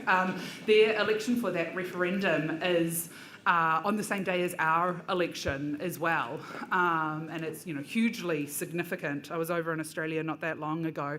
There's a massive union campaign happening there to try and support the yes vote, which is looking concerningly shaky at the moment, but it's really great to see unions taking a really proactive voice in that space in Australia as well. Our role at the CTU is to bring working people together to campaign and to lobby for better working lives. And we do that through advancing policy which supports working people, much of which supports union members, but also much of which benefits society more broadly and all working people as well. There's no other national body that does the kind of work that we do, and we're really pleased that the PPTA is one of our members and contributes so much to the operations of the CTU and play such a strong leadership role in that space as well. One of the places that we like to make sure that our voice is heard is during election campaigns. And today I want to talk mostly about the upcoming election.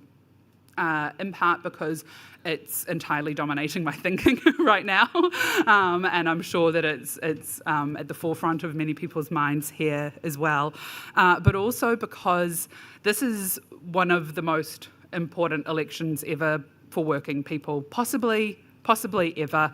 And I know that that's a thing. I know I say that every election, but I'm going to make a case for this one actually being the most important one. And that's because of the fact that, looking at the maths in the polling, we're going to end up with either the most progressive government that we've ever had, certainly under MMP at least, or the most far-right government that we've ever had. And that's either something to cause lots of hope or something that's really scary. What it means in practice is that things like fair pay agreements, a just transition to a low carbon economy, a strong public service, including investment in our education, all of that is on the line. Now, like the PPTA, the CTU isn't a part of any political party. But the reality is that the Labour Party and the Green Party often share values which are much more aligned to the values of the union movement. And there can be no doubt that the voices and concerns of working people are heard more easily and are taken more seriously by Labour and the Greens and Te Pāti Māori as well. So in election times, we often hear some quite ridiculous things from the opposition. Tax cuts for the wealthy, for example. Another one that we've heard a lot about this time is around the public service being bloated. This doesn't actually stand up to basic scrutiny, because if you look at the size of the public service in New Zealand, it's pretty stably been at about 20%. And that's true currently. It was true under Jacinda Ardern, it was true under Bill English, it was true under John Key. And it also matches pretty closely with what we see internationally as well. And the concerning thing about this narrative, which has sort of taken hold during this election campaign, and particularly concerningly the threats of cutting 15,000 odd jobs from the public service by Christmas, which we're hearing from ACT, is that this is the public service that helped us navigate our way through COVID. And it's the public service which has almost eradicated Mycoplasma bovis from New Zealand, which is unheard of internationally, which has built a record number of state and transitional houses, which delivers the winter energy payment and the Best Start payment. And it's a tragedy that we're thinking about gutting it to pay for tax cuts, because those tax cuts will be paid for somehow. And it will be paid for through those jobs, which are often the kinds of jobs that you don't realise you really need until you really need them, and then it's too late. And that puts New Zealand in a really scary place. Just thinking back to the weather events that we've had at the start of the year and recognising that there'll be people in this room who have been very directly impacted by that. The public service are the people who work to protect that from happening again, who come to our aid when that happens. And I know I'm not saying that everything that happens is always perfect, but we rely very heavily on that sector to support us as a country, whatever comes our way. We've also had some fantastic wins over the last 6 years. Sick leave has doubled to 10 days. Mātariki is now a public holiday. We've had record low unemployment. The Screen Industry Workers Act was passed to create a mechanism for contractors in the industry to bargain for minimum terms and conditions.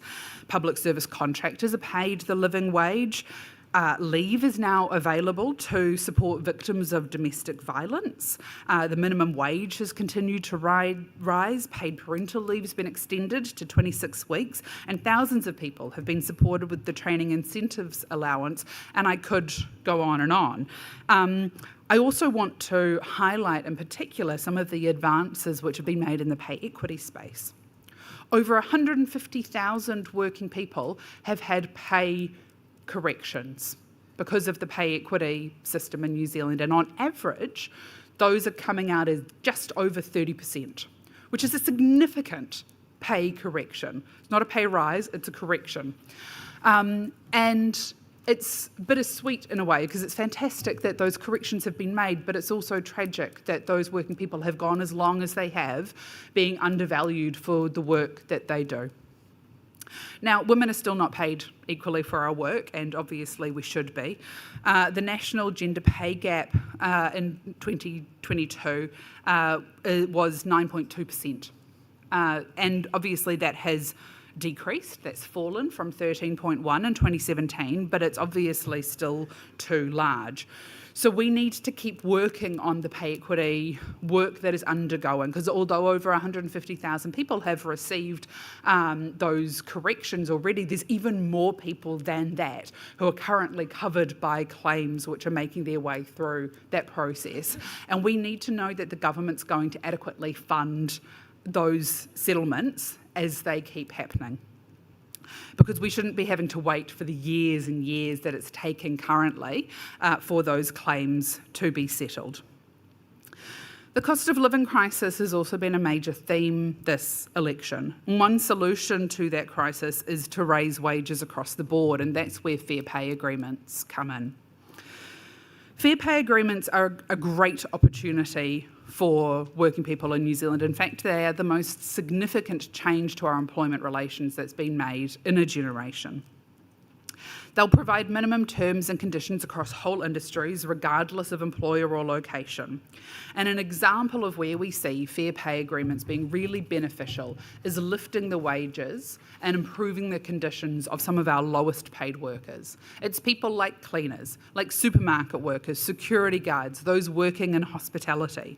And our views are really clear that people in these industries are paid far too low. But it's not just pay, it's also security of work, it's training, it's working unsociable hours, and at the end of the day, what those dynamics mean is that working people are burnt out with not enough time for their families and no clear career path. And that's because for far too long, employers have been able to drive down paying conditions so that they compete on that, rather than on developing better products or more efficient processes. They've been competing off the back of working people, and that's not right. And that is why we need fair pay agreements to continue in New Zealand. There's bargaining currently underway for buses, and it's going to start shortly in some of those other industries. There are claims meetings happening currently in hospitality, for example. So the work has just begun, and we really need the time to make sure that we can actually embed fair pay agreements, because of course National and ACT have said that they'll be gone before morning tea is what they've said. But we need fair pay agreements now to stop that race to the bottom. I have a personal story around why I'm so passionate about fair pay agreements, which I've shared before, and so apologies if you've heard it, but I think it really highlights the importance of them. When I was at university, I worked for a clothing company, and I had a friend who lived in Melbourne who worked for the same clothing company. And we also happened to work the exact same hours, which I think is probably not uncommon for university students. We worked a weekend day and we worked an evening during the week. So we worked the same hours for literally the same company. And at the end of the week, she would go home with twice as much pay as I would. And what that showed me was that that company could pay me more, but they didn't want to pay me more and they didn't have to pay me more. And so they didn't. And it showed me that sector bargaining, which is what they have in Australia, which is why she was paid double what I was paid, is hugely important, because they have a modern award system in Australia, which is very similar to the fair pay agreement system which we have now. And it meant that she received time and a half on Sundays, and if she did overtime, she received overtime as well, and all that worked out to being twice as much as what I was earning for doing the exact same job for the exact same company at the end of the week. And that sense of injustice that I felt at, 20 was so strong, and I didn't understand why it was that it was allowed to continue like that. And now I understand that it's because of industry-wide bargaining, which of course is something which is actually pretty standard around the OECD. We are an outlier for not having had it for the last 30 years. And so it's particularly concerning to me that National and ACT have committed so strongly to scrapping fair pay agreements should they get in. So there have been some significant wins, but there's also a heap more that has to be done to ensure that all working people in New Zealand are paid fairly and are treated with dignity at work. Now, one of the reasons that pay equity is such a challenge in New Zealand is the lack of transparent information on pay. Now, that's not something which is going to be super familiar to you, because for union members, there is much greater transparency through the process of collective bargaining about what you can expect to be paid at various stages of your career. But for most New Zealanders, that's not the case. And it's really easy for workers to be discriminated against and for them to not even know that that is what's happening. So one of the ways of addressing that is through pay transparency mechanisms. And we're really pleased that the government has announced a commitment to a pay gap reporting scheme, which would require businesses with more than 250 employees to report on their pay gaps annually. After 4 years, that would apply also to all businesses with over 100 employees. It's a great start. We would like it to go further. We don't think that anyone should be excluded from a system like this just because they work for smaller businesses. But it's a great step in the right direction, because we know that the majority, and we're talking like 80% here, of gender pay gaps are driven by factors that can't be explained by differences in education, occupation or employment conditions. And so shining a light on what's happening currently in secret will help us address those disparities and that unconscious discrimination where it's happening. The other aspect of this, which the union movement's advocated for really strongly throughout the whole policy development process around pay transparency, is that ethnicity has to be included right from the start, because we know that as soon as you look behind what's happening with gender pay gaps, the differences are even starker for workers, particularly of Māori or Pacific descent, but actually it's true for a lot of other ethnicities as well. So we need to be doing reporting on ethnic pay gaps at the same time, and that policy work is currently happening. We haven't heard commitments from any of the parties who aren't currently in government about that pay transparency work, but I think that it's hugely important because it will also empower working people to be having more open conversations about pay and conditions, and ultimately that's going to be a good thing for working people as well. So the other aspect, and this is, you can sort of probably pick up a theme here in terms of the things which I particularly care about, but the other piece of work which we're really keen to see progressed as well is improvements around paid parental leave and ECE. Because on the topic of pay equity, one study by Princeton University economist Henrik Klevin showed that motherhood accounts for up to 80% of the gender pay gap, and that women with no children have earnings which are actually comparable to men's salaries. Currently in New Zealand, fewer than 1% of New Zealand men take paid parental leave, and about 4% take unpaid leave. But in countries like Sweden and Iceland and Norway and Germany, which have more equitable paid parental leave scheme, fathers account for 40 to 45% of those leave benefits. And aside from the very evident benefits that would come for those secondary parents, who are often fathers, to spend time with their children, those schemes logically also benefit women's ability to return to paid work, should they choose to. So our preliminary thinking is that we want to start moving towards something akin to the Icelandic model, where parents are entitled to 39 weeks of leave, and 13 of those are reserved separately for each parent, and 13 are there, which can be taken flexibly depending on what works for the family. It has flexibility, but it actively engages both parents. We have a long way to go to get political consensus around that kind of a model, but there are moves in that direction, and recently Labor announced that they would support 4 weeks paid leave for secondary parents as well, which is a great improvement on what there is currently, which is 2 weeks unpaid. Of course, once paid parental leave ends, you find yourself in this sort of no man's land, or no woman's land, no person's land, before any other support kicks in. So at 2 years, the government's announced that they'll extend ECE down to 2 years, but you've still got an 18-month gap there where somebody legally needs to be looking after your child, but also you might need to be working to cover bills, and you end up in this situation where you're either struggling to find ECE because the wait lists can be horrifically long, or not returning to work because it's too expensive. It can be a real struggle for a lot of working parents, and I know this personally because I've gone through it recently as well. And so we think one of the solutions there is setting a goal of progressively extending the provision of high quality, publicly provided ECE services to be free for all children. That could be in the form of networks of not-for-profit centres. It could, help create more coherent structures, providing training and professional learning as well. But a key part of that commitment is around quality teaching through a 100% qualified and fairly remunerated workforce. But we also have a lot of other things to do more generally as well. We need to make good on the recommendations of the working group that came together to talk about better protections for contractors.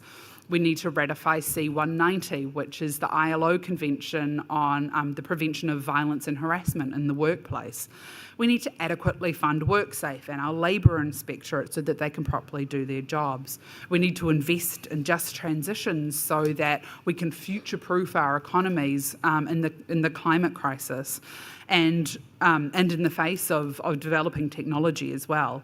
We also need to implement the New Zealand Income Insurance Scheme, which will support workers impacted by those changes, but also who, for other reasons, find themselves having lost their work and struggling in that gap between finding another job.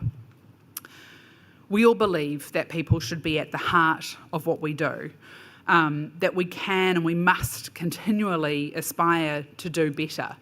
And so the huge advances that we've made in the last 6 years are absolutely worth celebrating, but there's so much more that we need to do as well. And that's why it's really important that we have a progressive and worker-friendly government after October the 14th so that we can continue the momentum that we've seen for working people in the last 6 years.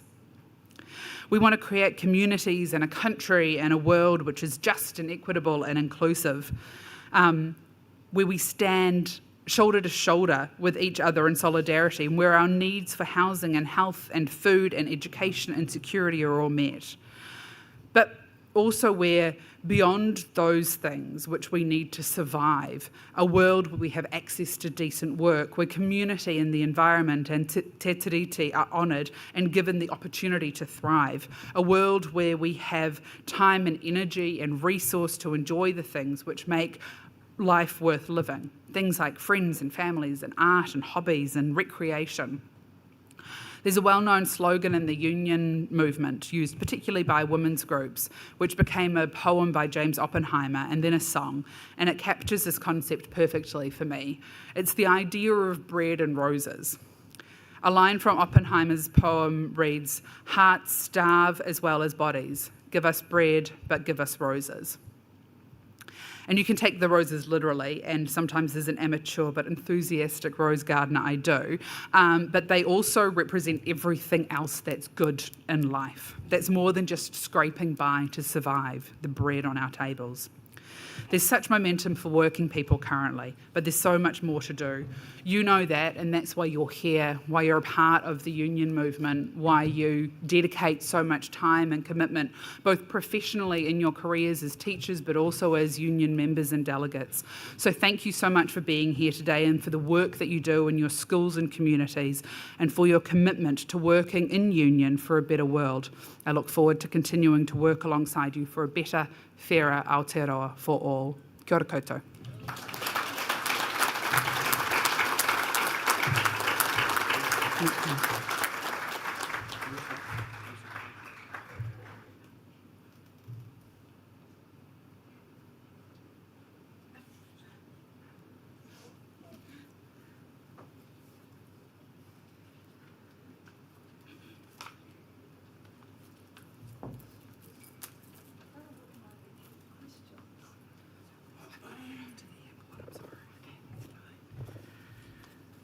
Kia ora, Melissa. Yes, we do have the best T-shirts and the best badges.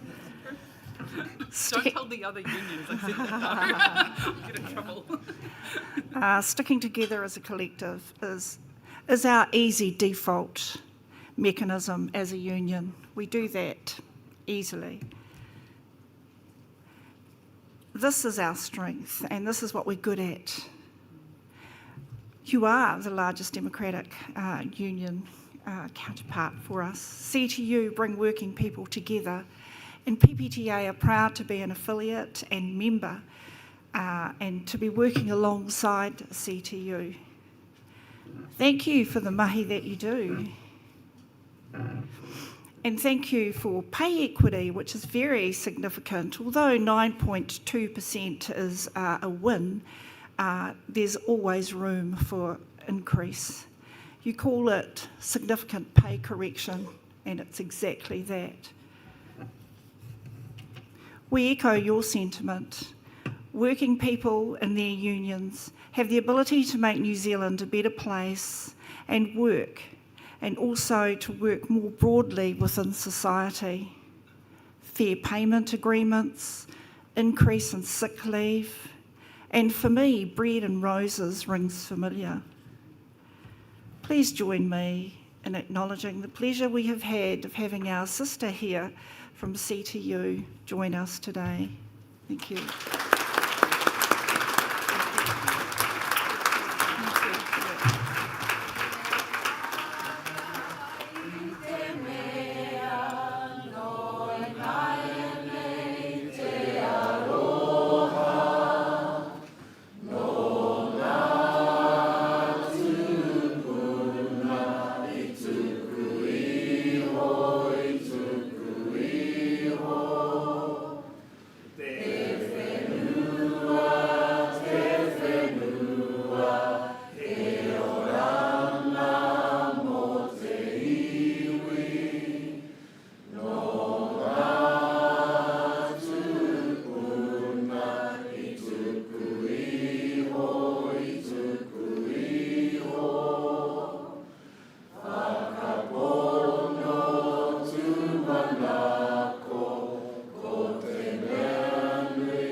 Thank you for that. Thank you for that, everyone. As Melissa has to go catch a plane, otherwise she would have loved to stay with us. She flew in to talk to us. Now she needs to fly out to go talk to other people. So I must admit, though, as I'm hearing the weather, I don't envy that. We're going to move to the charter schools and privatisation paper. So I'm going to ask the mover and seconder to come up.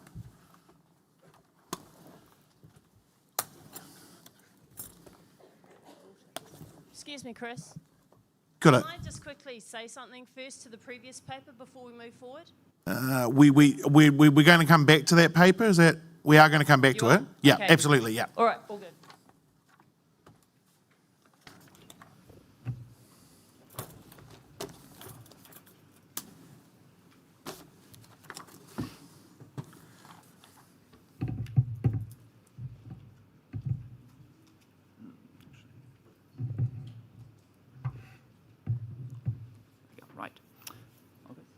Right, tēnā koutou katoa.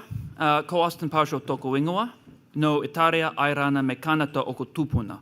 Engari, I tūpo hoki Boston, ko Chikatoba te manga eru nei tako nāko. Ko Tamaki Makaurau te kaianga. Ke te noho o ki te rake pawhenua, he kaiako ki te kāreti o Uruamo. Ko tēnei tako mihi ki ngā tangata whenua o te rohene, nō reira tēnā koto, tēnā tātou katoa. Tēnā koe. So, I'm going to cover 3 general points in my speech today.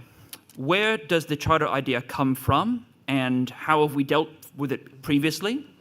What is the threat going to look like this time, and how do we face that threat? So first of all, I think some people may be quite surprised to hear that the original idea around charter schools actually had a number of left-wing proponents. In particular, Albert Shanker, the president of the American Federation of Teachers, the AFT, the largest teachers union in America back in 1988. Now, you may be wondering, why would a committed unionist have been supporting charter schools? And the reason was that they were a solution proposed to a particularly, if not uniquely, American problem of the US education system, which was that it has a very centralized, very prescriptive curricula and very prescriptive pedagogy as well. So they were seen as a way to be able to free up schools from some of the bureaucracy, to have more ability to experiment in different curricula and pedagogies, and particularly to focus on helping students who were the most vulnerable students, in America being Black, Latino, and what we would today call neurodiverse students. That was the original intent of the charter school idea, at least from the left. So you might be wondering, then what happened? Well, I'm afraid they got hijacked by the neoliberal right. And they didn't just steal the idea, they stole the language, which is why we see the ACT Party getting out there with talking about things like equity and caring about minority groups and things like this and vulnerable people, when that's so the antithesis of everything else we hear from ACT. It's because the language of the left has been stolen to promote this idea.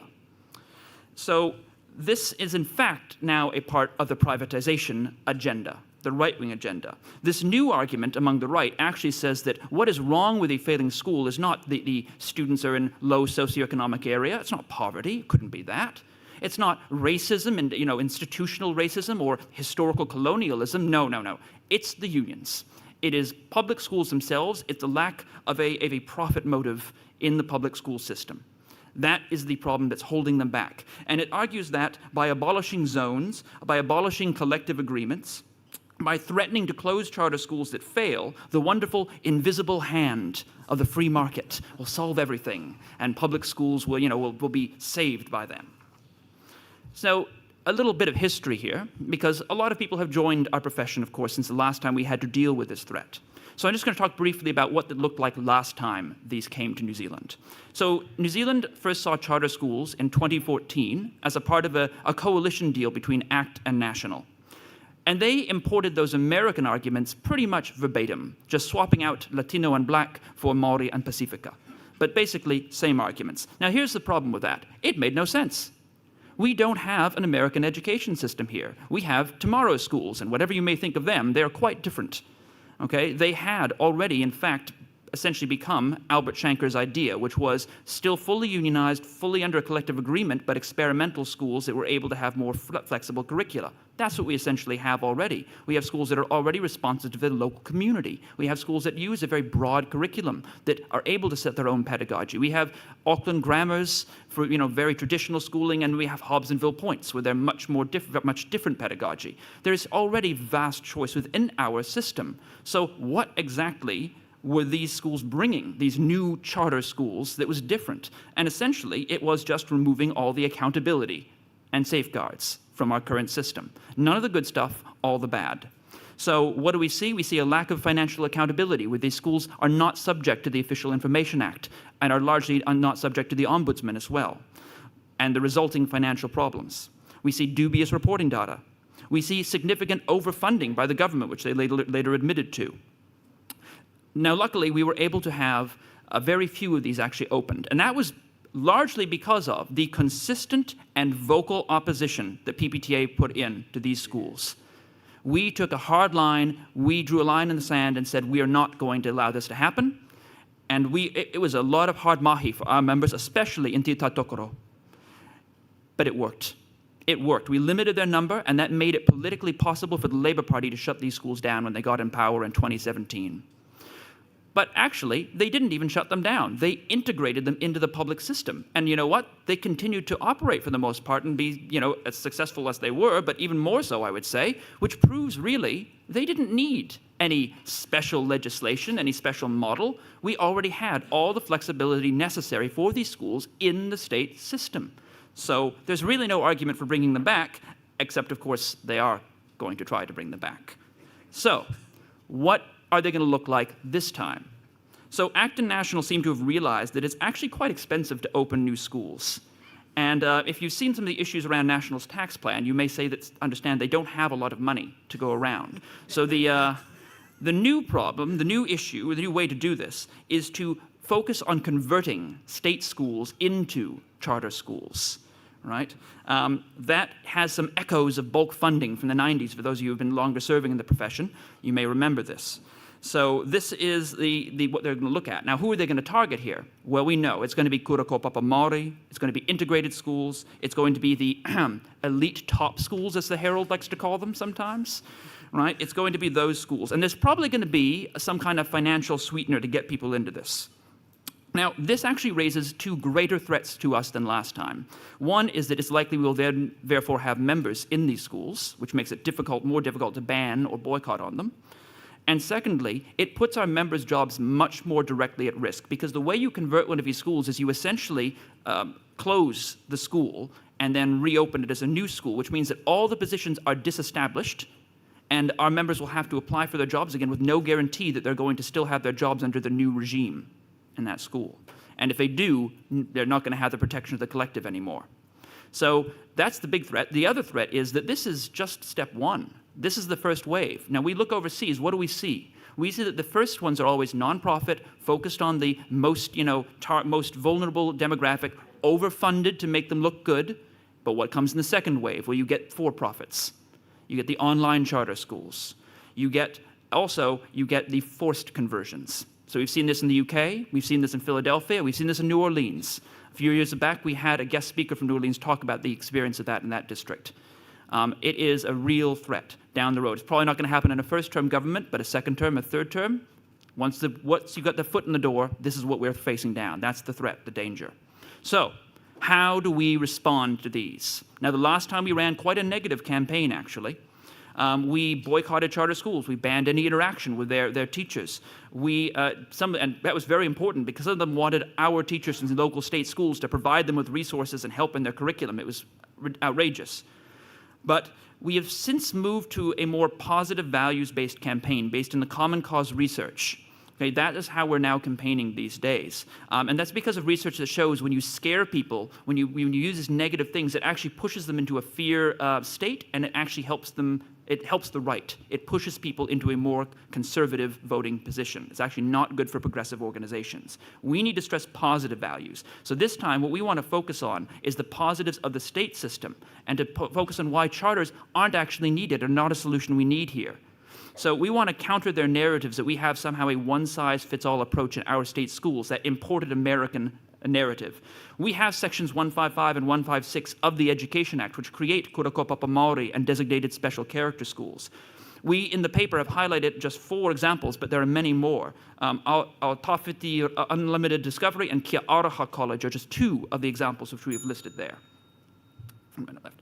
So we should be emphasizing these options. Although I would also note, there's not a huge demand this act would have us believe, because we looked into it. We OIA'd this, and there's only been 1 school ever that's applied to be designated character that was not granted it, right? There's not a clamoring demand that's being turned down, and they need special legislation to create this possibility. So there's not a huge demand, but where there is need, we have the options available. So we know Māori are going to be targeted. And I just want to point out here the rank hypocrisy of the ACT Party, targeting Māori by calling their schools partnership schools, while in the same breath calling for a referendum to effectively abolish the principles of Te Tiriti and to get rid of partnership.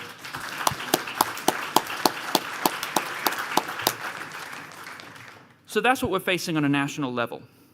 But what about on the grassroots campaign, on a local level? We need to fight these schools wherever they pop up, and that's going to be a branch-by-branch struggle. That means we need to have educated, willing... Amanda? Do I have a seconder?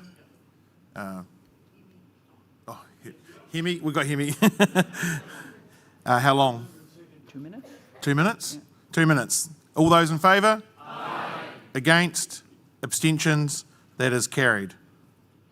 So what we have are, we need to have educated, ready, willing members who know what the struggle is about and are activated to get out there. We need to activate our branches to be ready for this. And we know what's going to get hit. We know which branches are likely to be targeted, so we need to focus there. So what are they going to do? Well, in addition to what we're going to have as a national campaign of a positive media campaign, we need to have them going and activating and putting pressure on their board of trustees, because the boards of trustees are the ones who will make this decision on conversions, and we need to activate the parent community because they are going to put the pressure on that board as well. The board may not listen to the staff, but they'll listen to the parents more often than not. That's where the pressure has to go. You activate the parents, you get them on our side, you show them the positives of the system as we have it. That's how you fight back on this. And Rec 4 in this paper makes it clear what our message will be. An equitable and well-resourced public education system is what we stand for. Each part of that is important. Equitable, it has to be fair for all. Well-resourced, not just money, but having enough teachers to serve it. And a public education system. That is what we need. So that's all kind of negative and scary a little bit, so I don't want to finish on a negative note. So I want to finish something positive, and that is what I want to do, is to remind you that when PPTA stands together, we win. We have won this in the past. We saw off.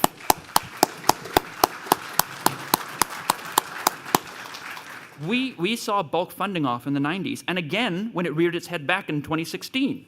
We got rid of the undemocratic educans that National put in. We saw charter schools off the last time. We defeated them once before, and I know that we can do it again when we stand together.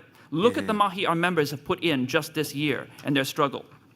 So we will not just defend our public education system. We are going to fight to improve our public education system for all. Kia kaha, kia manawa nui. Thank you.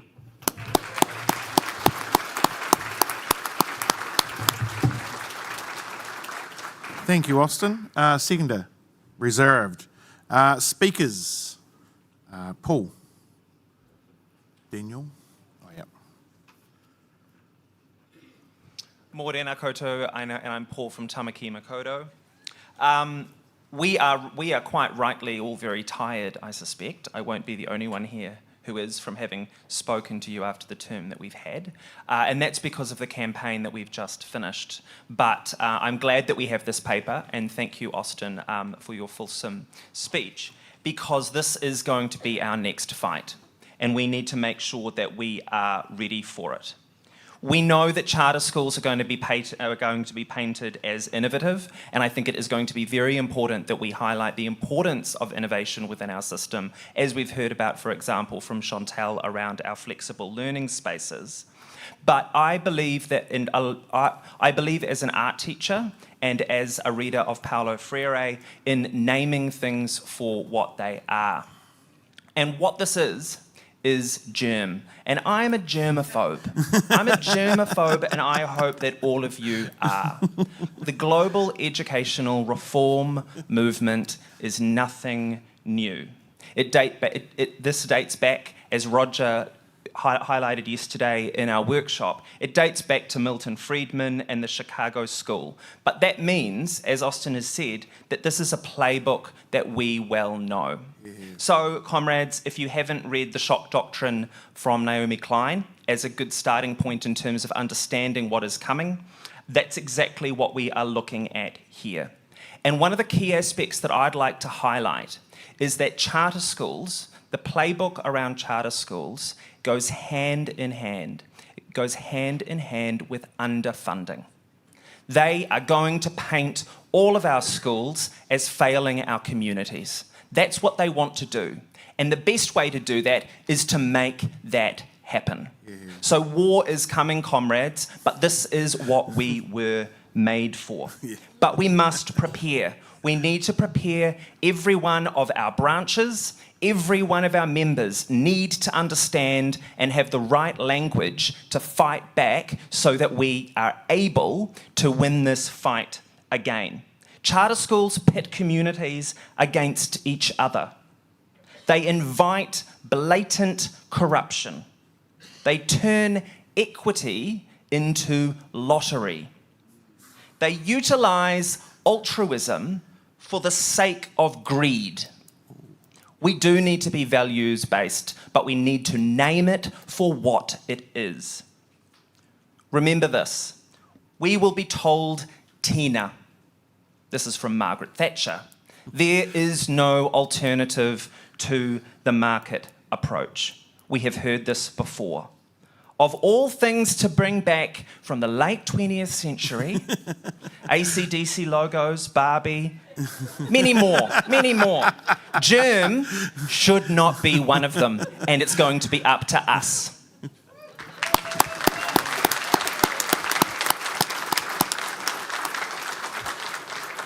Thank you, Paul. I just want to say I'm really impressed you didn't say from the late 1900s. It always weirds me out when people say that. Daniel, and then I've got Kate.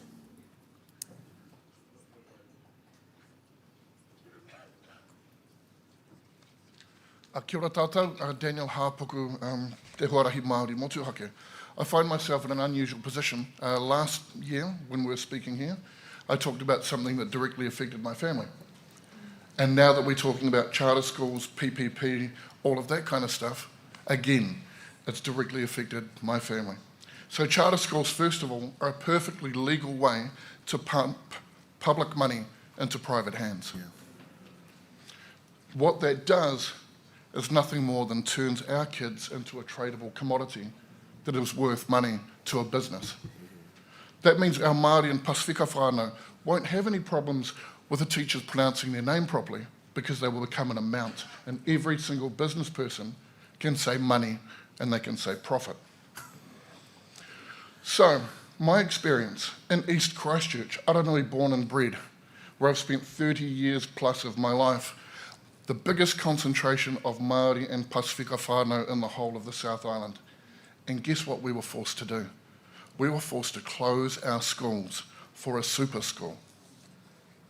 This super school had no curriculum requirements, no qualification requirements for teachers, and it was a business model of schooling. This meant that there was no role models anywhere. And we know for our Māori and Pasifika kids, if you can't be it if you can't see it. No role modelling. Also, it tried to break down our union. So, the schools that were closed down to create Hayata were Aranui High School, Aranui Primary, Wainoni Primary, Avondale Primary, Burwood Primary, Freeville Primary, and Central New Brighton Primary. They were merged. They were all successful schools doing well in their own parts of the community. So we went to the meeting to see Hekia. The first thing she said was, sorry, the buildings are too damaged here at Avondale Primary. We had the EQC report. No, they're not. She said, what about the liquefaction? And she pointed to the bloody kids' sandpit. And then she said, the school's too small. We pointed out that it was twice the code of an average primary school in New Zealand. She then turned around and she said, oh, piss off, it's closing anyway, because we need the numbers for the super school. So what it's done to us in East Christchurch, they've come into an economically depressed area, suppressed it further, then provided educational depression and suppression. So what charter school has done is created a new form of poverty, the poverty of educational choice. Yeah. It's not about values, it's about value and how much money someone can make from it. Kia ora. Yeah. Thank you, Daniel. Kate.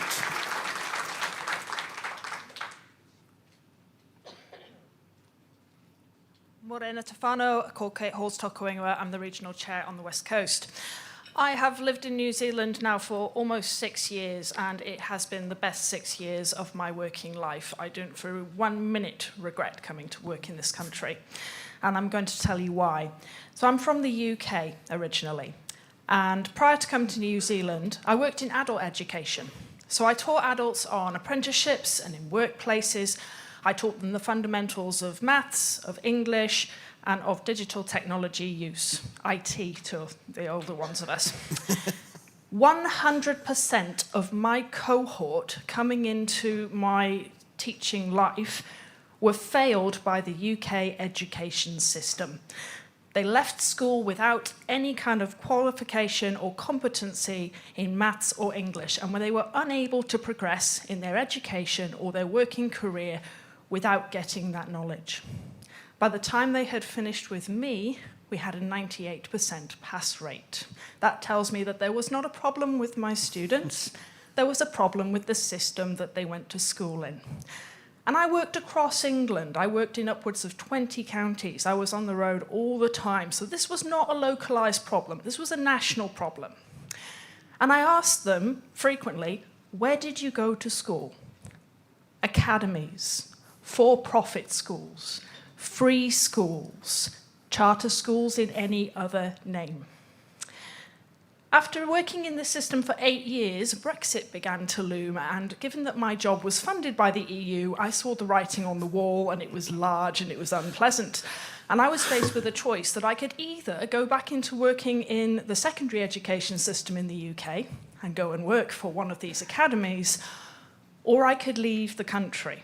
And I could not stomach the idea of going to work for an academy where my students had been taught by non-specialists, non-teachers, unqualified staff, and quite often by unsupervised, unsupported teach-first students on placements without a qualified professional in the room to support them. I chose to leave and move 12,000 miles away from my home and everyone I had ever known rather than go into teaching in that system. And I am prepared to stand on the line and fight before I see that system come here to New Zealand and spoil everything that we have worked so hard to build as a profession. Kia ora. Kia ora. Thank you, Kate. Simon.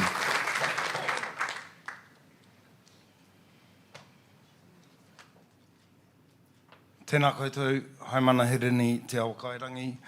When public education is under attack... Stand up, fight back! And if it happens, it's once more into the fray, people. It's once more into the fray. I would just like to add something to what Austin did say.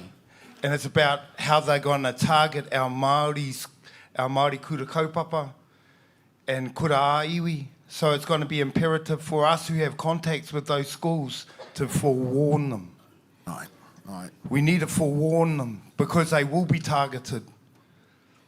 And I'd just like to commend Austin on that other quip of his that when PPTA stand up and stand together, we win. It sounds pretty much similar to this other quip that I have that if the left votes, the left wins, people. Kia ora.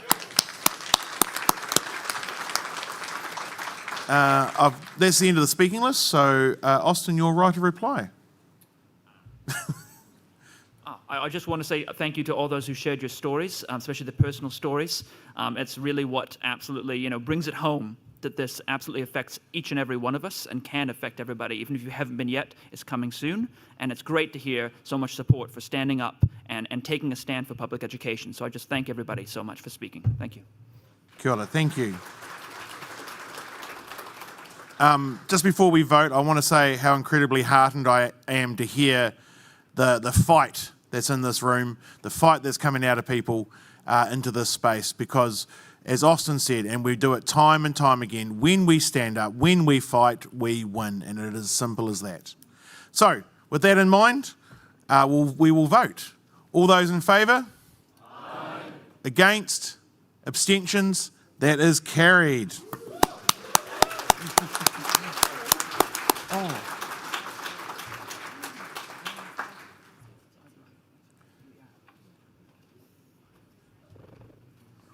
Thank you for that. So we will move on to our next paper, Thinking Differently, so I can ask the mover and seconder of that to come forward. Oh, what time did that finish? Pardon? 30. Oh, awesome. Yeah.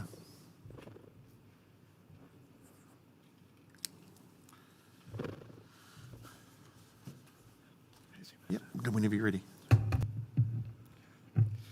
Ko talia toku ingoa, ko wahine whakawhite, toka era tangata, he takawātanga aho. For those more accustomed to the reo Pākehā, my name's Talia, I'm a trans woman, and I'm autistic. Okay. First things first, some business, then we get to the pleasure of the speech. So after discussion from yesterday in the workshop, the last amendment, changed to provisionally certificated teacher or pre-service. Originally it was a pre-service teacher, but logistically that would be hard. Just explaining that for those of you who wanted that, and yes, good. Now, when I was told to give this speech, it was noted that I need not reiterate the paper, but rather speak to the paper. As best as I can interpret it, my job here is to make the emotional plea where the paper sought to make the logical plea. This becomes an interesting matter for one in my shoes.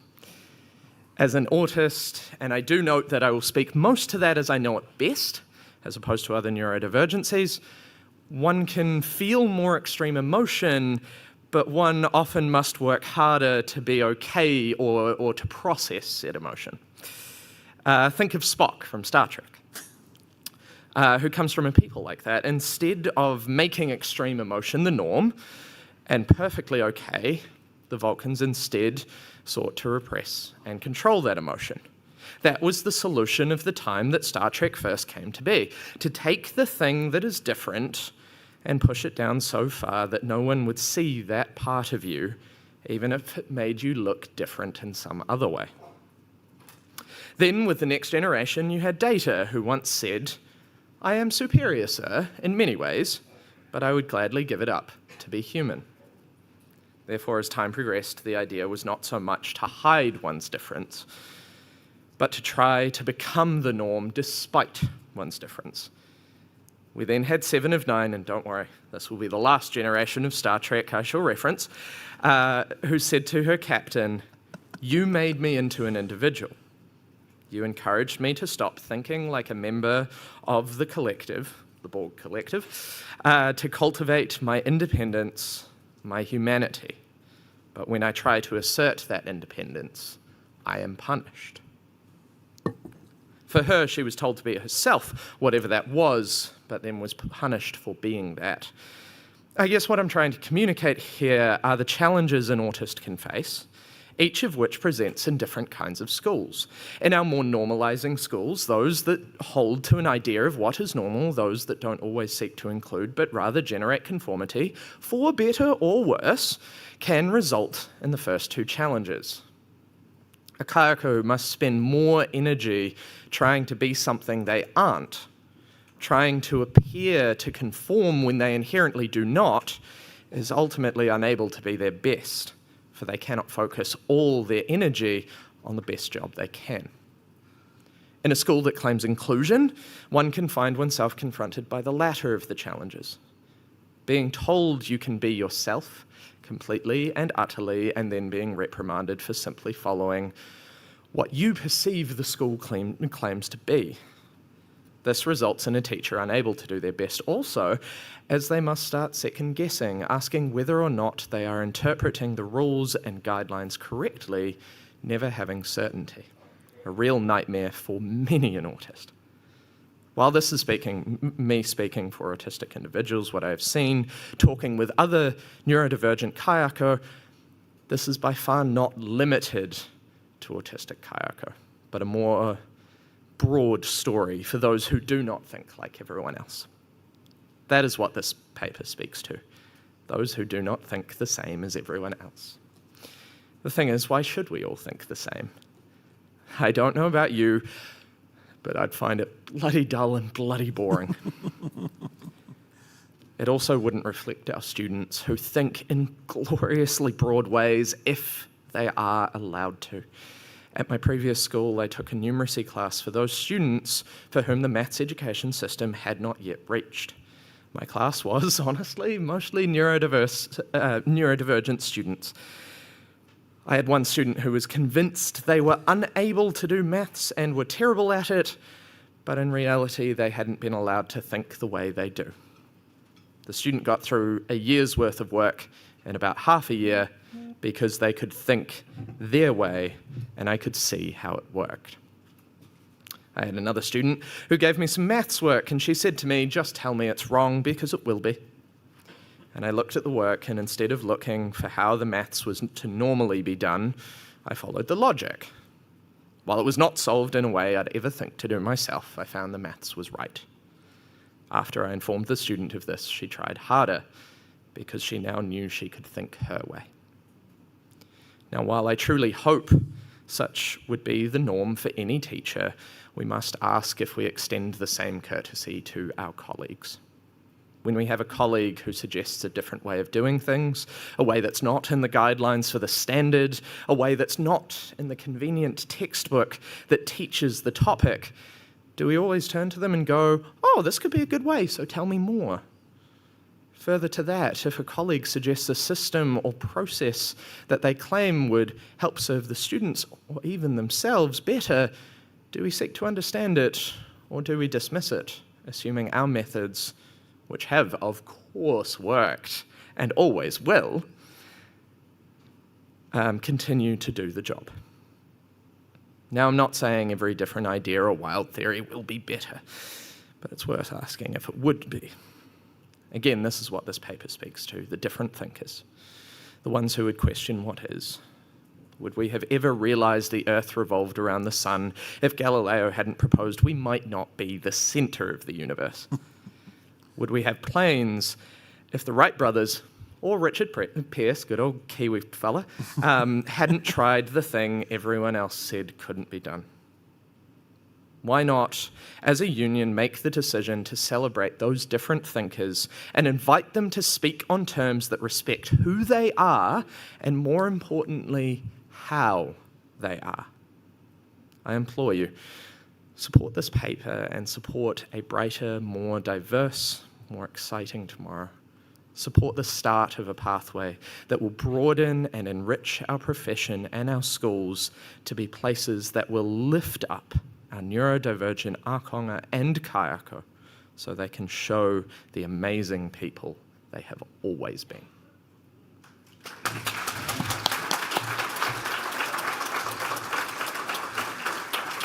Kia ora, thank you for that.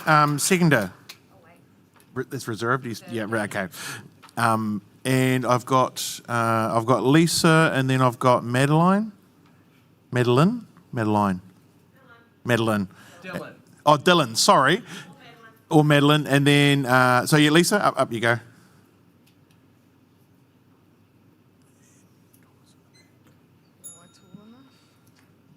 Am I tall enough for this? Okay, Lisa Hargreaves from Hawke's Bay, and yeah, little story for you. So I'm a specialist education teacher of students that are neurodiverse and have intellectual disabilities.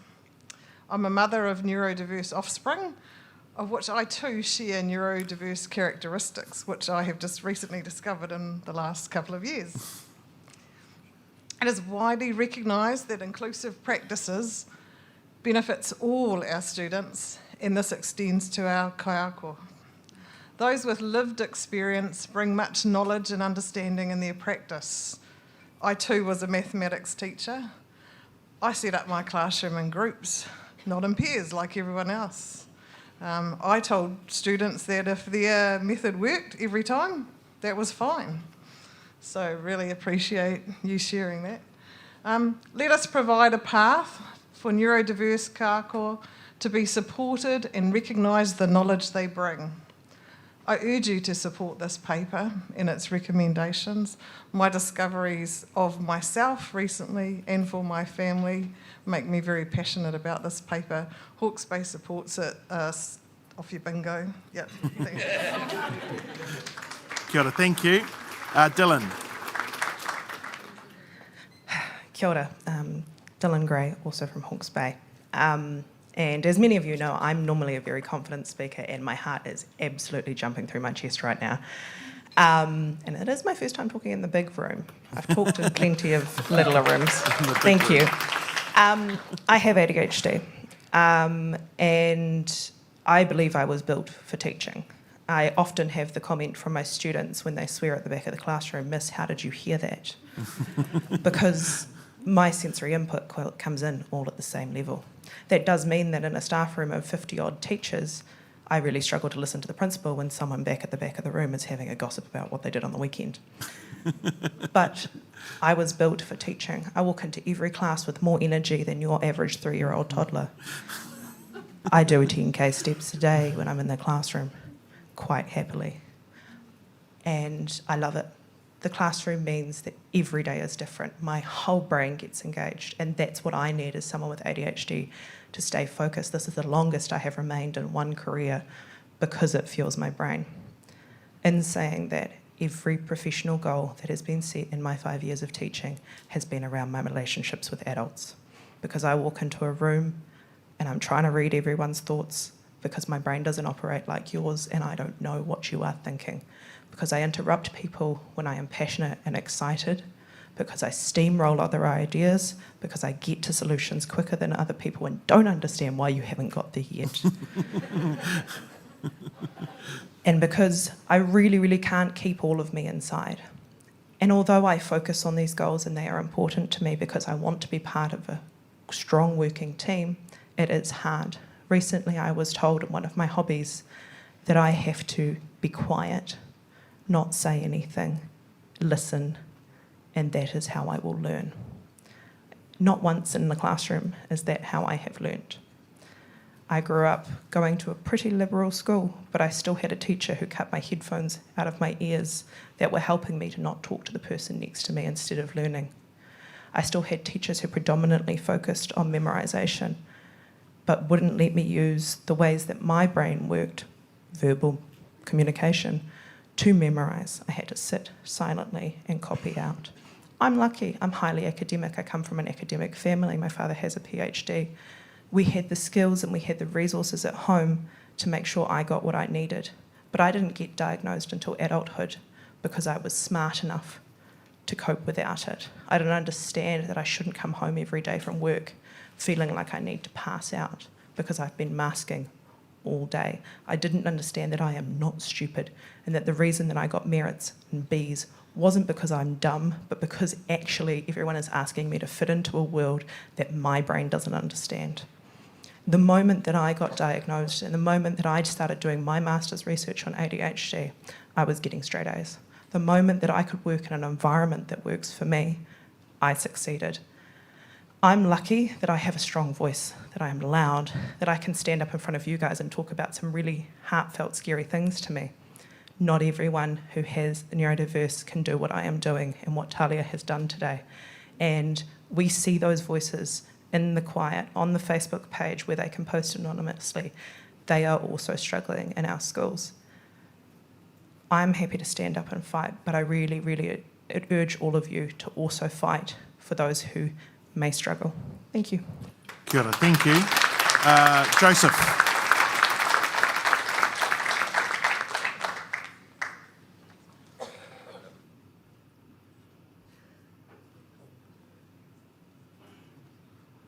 Kia ora tātou e te wehanga arua. Joseph Durkin-Gorman from Waitaha. Kia ora, Joseph. What I love is autistic kids' reactions when I tell them I'm autistic. They always receive it well and want to know about how I cope and about my experience. We also gain a bond, like suddenly we're all in the same club. Those are the words of a teacher in the UK from an article about the views and experiences of autistic teachers. The teacher felt empowered to share their experience with their learners, which led to better understanding amongst the community. Unfortunately, we know that for many of our neurodivergent kaiako, this is not the case, with disclosure in the employment space often involving prejudice and discrimination. This paper, Thinking Differently, is a springboard for us to begin the kōrero as to how we can support, empower, and recognise the benefits that neurodivergent kaiako bring with them. A key question this paper asks is, Are our kura truly inclusive? What are the barriers for neurodivergent kaiako? And how can we ensure that we leverage the strengths of neurodivergent kaiako in our kura and communities? So a network for neurodivergent kaiako with an advisory committee is really the way forward. One area that could be examined is whether the statutory frameworks are fit for purpose in the schooling context. For instance, whether boards are truly ensuring that their school is a physically and emotionally safe place for all students and staff contained within the Education and Training Act. Additionally, what reasonable accommodations some kura may have put in place to support neurodivergent kaiako. So again, the paper is a starting kōrero for us all. There is much work to be done in this space, and should the paper pass and the advisory committee be established, we wish them all the best with this kaupapa whakahirahira. I urge all delegates to support this paper and vote in favour on its recommendations. Nā mihi mahana kia koutou, kia ora mai tātou. Kia ora. Thank you, Joseph. Matua.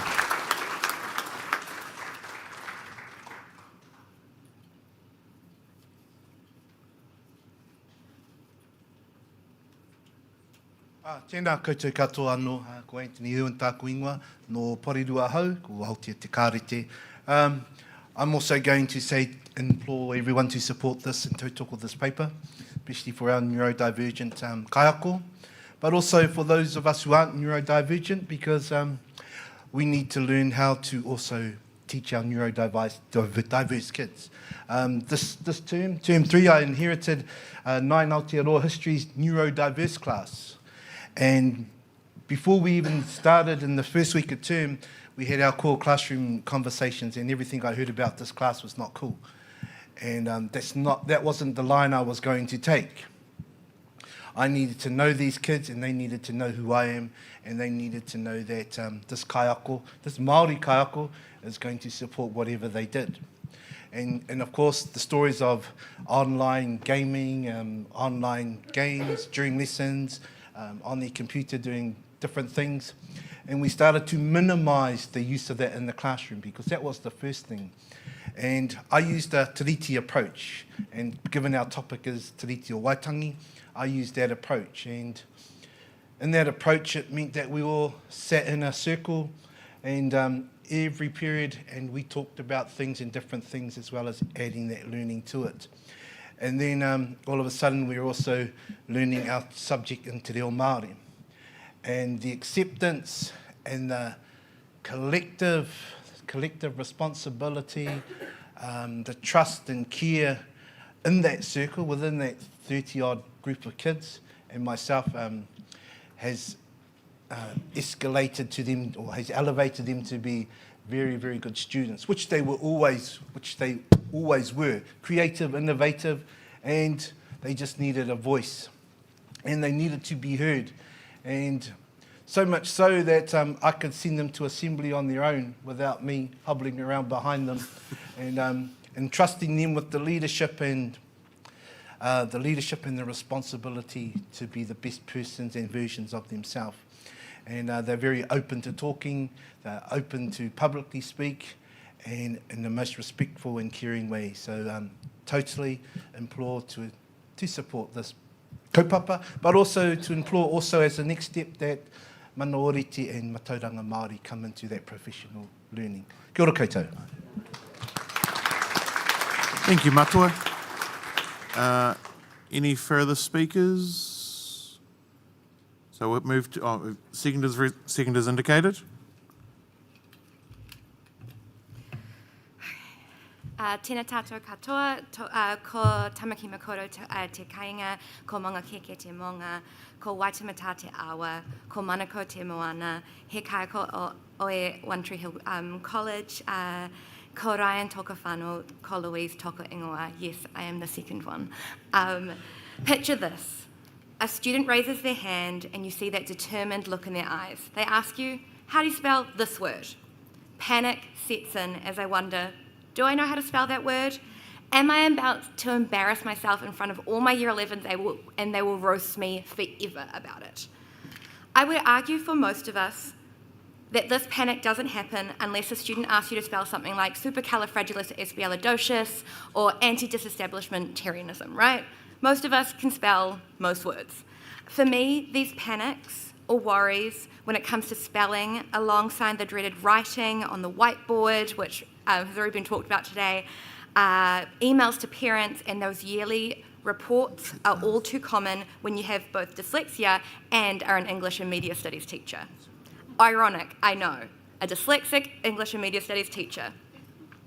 But let me tell you, this is not a twist of fate, it's a unique opportunity that provides me with so many new ways of supporting our students as well as the rest of my staff. So why might you ask that I choose a profession that centres around the written word when I struggle so much with it myself? Well, the answer lies in the unique perspective I bring to the classroom. Firstly, I empathise a lot with the students who face similar challenges. I understand the frustration of seeing words dance across the page, of trying to decode seemingly insurmountable sentences. I've been there, I've done that, I still don't understand grammar. That empathy is a powerful tool for connecting with our students, for letting them know that you're not alone in the struggle. I'm incredibly open with my students at the start of the year about the fact that Miss Ryan has dyslexia and that it might mean that I write things weirdly on the board, that at the PowerPoint slide might not make sense, an activity they're given might have a word missing. But that just knows, for them, they know that I view the word differently to them, and if I make a mistake, to point it out and we have a laugh about it and we move on. For us, this means that it's okay to make mistakes in my classroom and it's okay to ask for help.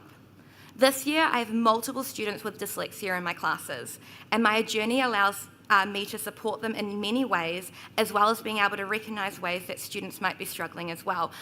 The only issue is when they ask me to spell something because they can't spell it and neither of us can spell it, and we have to ask another student to do so. But it's fine, we're all good. It's the blind leading the blind just a little bit.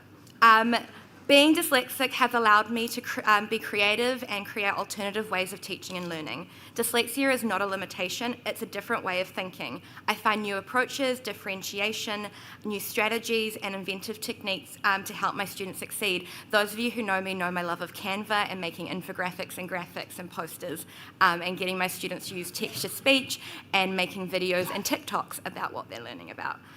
This provides engaging interactive lessons that are a deeper understanding of how diverse minds work. However, my journey as a dyslexic teacher also highlights a broader issue, the importance of inclusion and support for neurodivergent kaiako. Neurodiversity isn't something that we should brush aside or ignore. It's a critical aspect of our education system that we must embrace. We are constantly learning how to better support our neurodiverse students, so why are we not also making sure that we are here for our neurodiverse teachers to ensure that they are supported in their classroom and kutas as well? Inclusion of neurodivergent teachers not only benefit individuals but enrich the entire educational experience. It fosters a culture of understanding where differences are celebrated rather than stigmatised. From the room, I can tell that we're all really feeling this paper, and I appreciate all the support for both Talia and myself, who this is Talia's first time speaking and attending a conference. So I just want to shout that out for the confidence and the mana that it takes to be up here. But as true English teacher fashion, I'm going to end with a little bit of one of my favourite poems about dyslexia from Jacqueline Woodson. I'm not gifted. When I read, the words twist and twirl across the page. When they settle, it's too late. The class has already moved on. I want to catch words one day. I want to hold them and blow them gently, watch them float right out of my hands. Maybe I am gifted. Thank you very much. Kia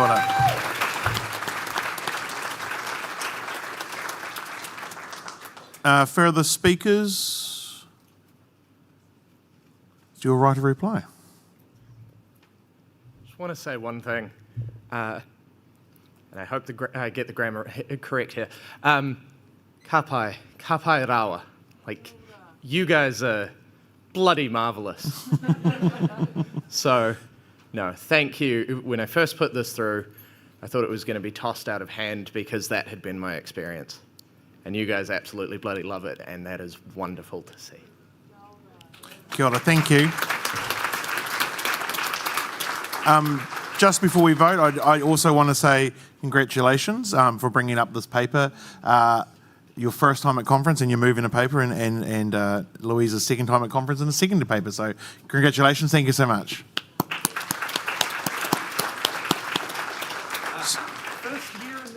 First year in the union as well. So we better vote on it now. All those in favour? Aye. Against? Abstentions? That is carried.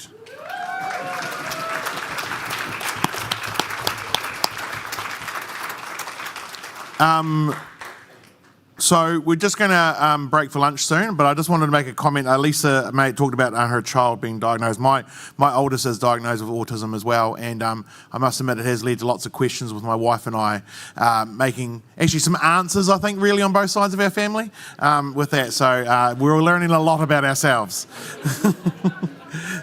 So just before I ask Matua to do karakia kai for lunch, just a few housekeeping issues. Any general business to myself or Kirsty in writing with a mover and seconder by the end of lunch. Just a comment or two about the conference dinner tonight. We have 24 guests coming to dinner this year, so there'll be 6 tables reserved for them and their hosts. Several of the staff will be racing around over lunch and afternoon tea, letting those that will be hosting know which table you'll be on. So if you haven't been asked by the end of afternoon tea, you're free. Well done. You can sit wherever you like and with whoever you like. And so just grab another table and relax and enjoy that drink from the bar. I think we've all earned it. So I'll pass over to Matua for karakia kai. Ai. He karakia mo te kai, ka whakamoe miti e ngā pautiri au. Nau mai ngā nui o te wao nui o te ngākino o te wai tai o te wai Māori. Nā tāne, nā rongo, nā tangaro, nā maru. Ko rangi nui e tui ko nei, ko papatua nuku e takoto nei, tu turu whakamaua kia tīna. Tīna. Haumi e, hui e, tāriki e. Tēnā koutou. Thank you.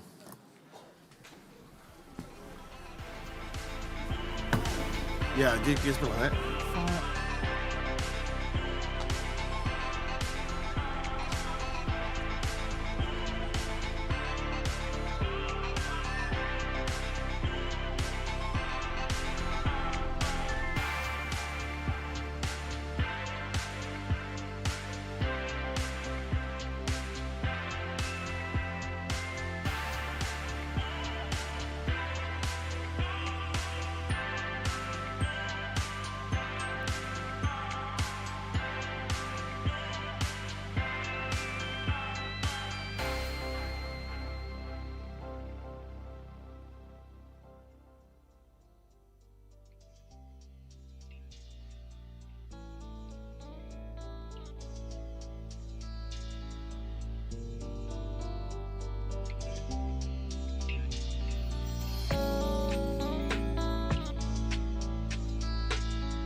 to hold me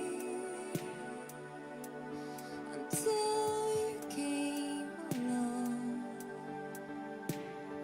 walking past the crowds. I thought I'd always have to face this on my own until you brought me home. Now I'm falling down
alright.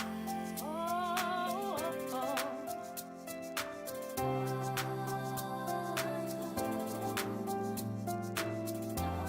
oh, oh, yeah, yeah.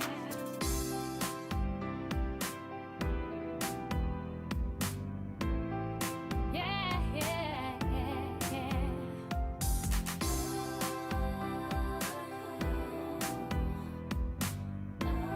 Ooh.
Right.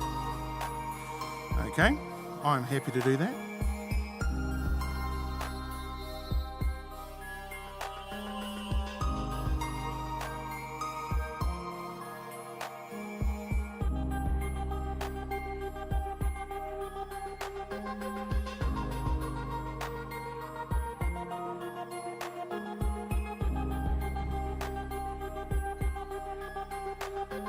Cool. Awesome. Thank you.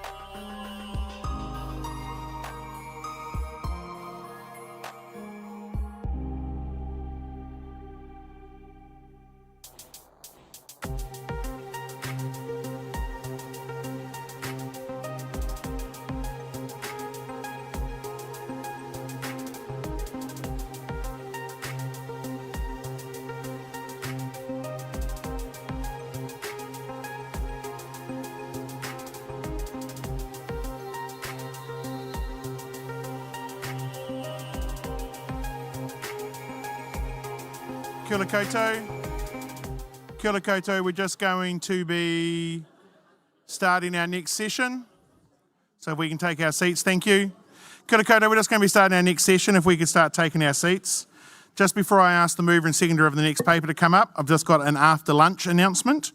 At the end of today, when we break to go to caucus meetings at 4 o'clock, please make sure you take all of your gear, so personal items, papers, etc., so the hotel staff can set up for dinner.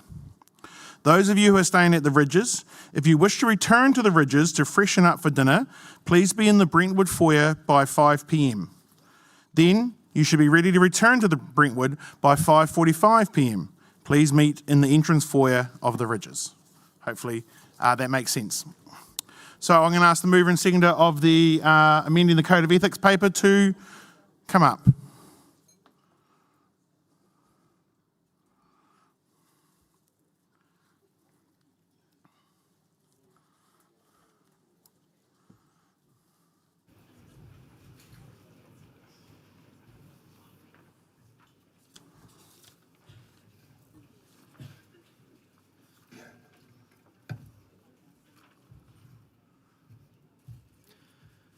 Tēnā koutou e te whānau o te Wehengarua.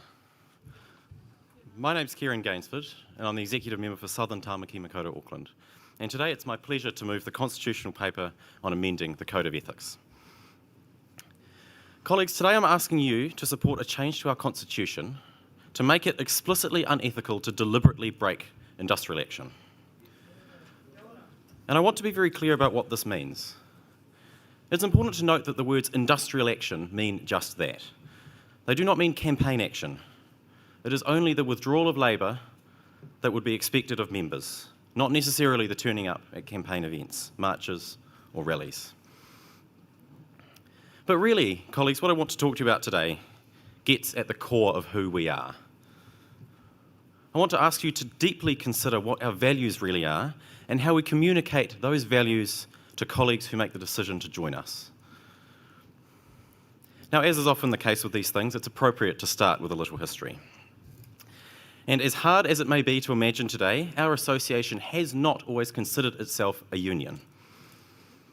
This very conference, in 1960, rejected a proposal from the Tauranga Boys College branch to strike in response to years of stagnating salaries and deteriorating conditions. As late as the mid-1980s, members at meetings in the regions were known to heckle their office holders at the mere mention of the word union. The issue of unionisation came to the 1982 annual conference, where affiliation to the Federation of Labour was firmly rejected. However, as we've repeatedly done throughout our proud history, conference found itself needing to confront changed circumstances. The 1980s saw a radically changed political landscape, and the relentless attacks on working people of that time forced a rethink. As a result, the 1985 conference voted to join the newly formed Council of Trade Unions, embarking us on a journey that continues to this day. Now, in embracing a trade union character alongside our role as a professional association, our past colleagues showed great foresight. Teachers' evolving willingness to use the only weapon available to working people, that is the withdrawal of our labour, has safeguarded the interests of teachers, students and our communities countless times over nearly half a century. It is together through union action that we saw off the Employment Contracts Act. We defeated bulk funding not once but twice. Charter schools have been abolished and guaranteed non-contact time was won over a government minister's claim it would happen over his dead body. And the improvements to salaries and conditions that our industrial power has won over these decades has improved the quality of life for countless teachers in countless ways. It is a proud and noble tradition, this evolving unionisation of PPTA Te Wehengarua. So today, conference, I'm asking you to honour that tradition. This paper asks us to strengthen our solidarity and to put into our rules for the first time an explicit commitment to the most fundamental tenet of trade unionism, the fact that the withdrawal of labour must be unanimous. I know that we are people who respect the wisdom of those who came before us. What better way to honour that courageous decision of our colleagues in 1985 than to continue on the journey of unionisation today? Now, one reason I'm speaking to you about unity in action is because I have seen firsthand the impact that our industrial power has right to the highest levels of government. Imagine, if you will, a senior lanyard-wearing agent of the ministry behemoth turning an increasingly entertaining shade of puce at the mere mention of the words rostering home. Well, that was our reality only a few short months ago. I am not exaggerating when I say that the simple mention of industrial action sends a chill down the spine of any ministry negotiator. And the reason the government in this country genuinely fears PPTA industrial action is because they know how united and how powerful it usually is. Throughout a difficult period for unions in Aotearoa, our association has stood tall, with high membership density and admirable unity in action. They know that when we threaten with the strike weapon, that we mean it. So how have we managed this? I firmly believe it's because we've stuck close to our members through good times and bad. Our democracy means that the rules and structures of our organisation can reflect the values of our members. We represent such a diverse group of New Zealanders in this room today. However, I know that among our members it is widely held and deeply felt that all members must participate in industrial action. Collectively, our membership implicitly understands the notion that it is only through unity that we can stand. And so therefore we owe it to the members we represent to enshrine this core principle into our code of ethics. It is often said in PPTA Te Wehengarua that our rules and our processes keep us safe, and I could not agree more.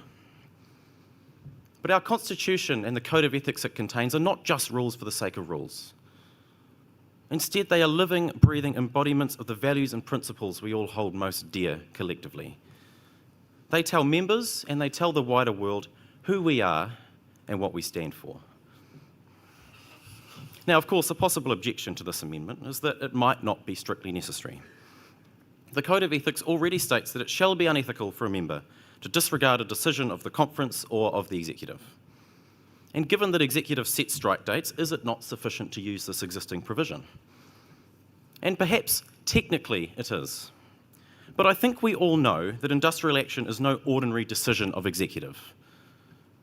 It deliberately inflicts inconvenience and disadvantage on the young people to whom we devote our professional lives.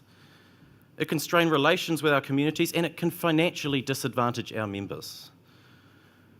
And so it's for these reasons that authority for strikes can only come from a ballot of the members as a whole. This is an unusual mechanism in our representative organisation, and it is reserved for this most solemn and powerful weapon to be used only in circumstances which truly demand it.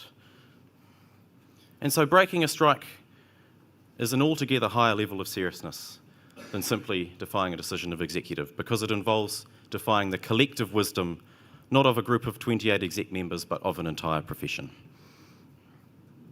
And so while we may be able to technically say that strike breaking is already unethical, I don't think that's enough.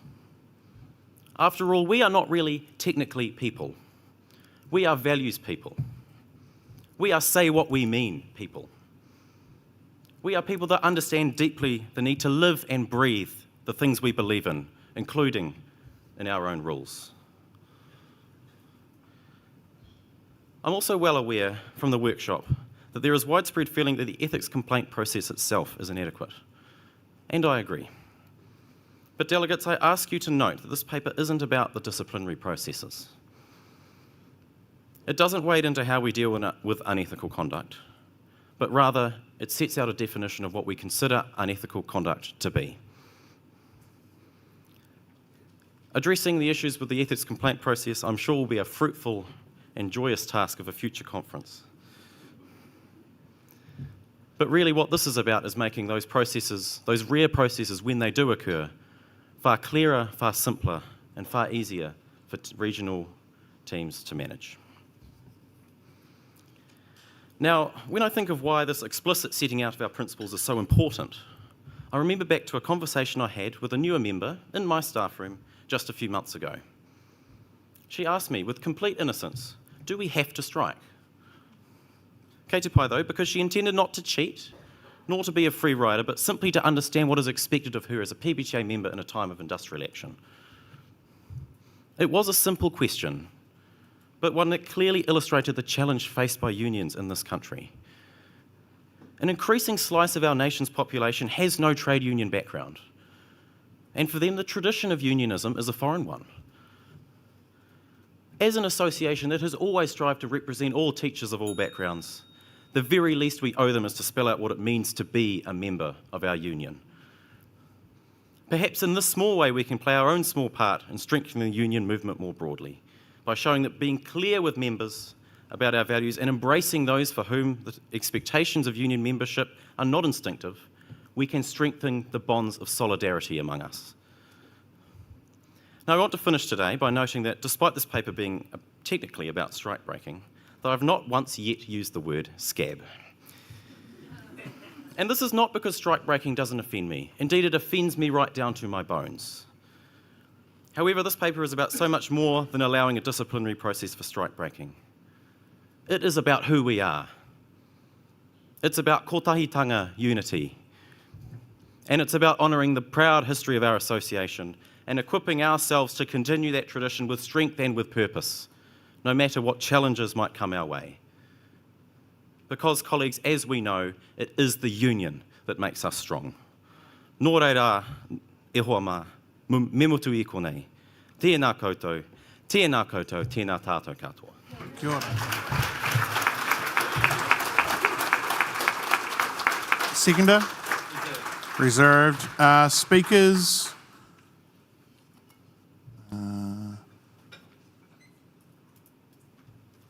Sorry, we're just taking down some names. Ben. Rob.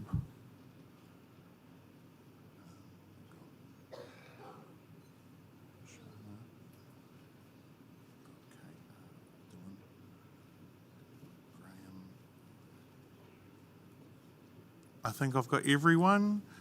Nat. Hamish. Fantastic. Thomas, I think you were first on my list. Well, I don't think, you're right there.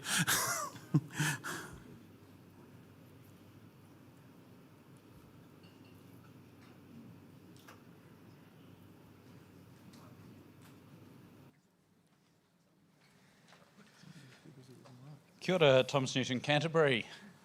Karen, you've been expecting this. I don't have an issue with this paper or what it's asking. I think it's overdue. I'm not afraid to use the word scabs, and it really hacks me off when there are people out there who aren't supporting the mahi that we do as involved campaigners within the industrial sections of our claims disputes and resolution. My thing today is that this paper has exposed a glaring inconsistency with our processes, and that's what I'm going to speak on today just quickly. Normally, constitution papers are so gosh dang boring that no one gives them the time of day and they pass without anyone fluttering their eyelids. But I think that this one, because it's looking at ethical issues and the potential sanctioning of members, requires a bit more than a fluttering of the eyebrows and passing quickly.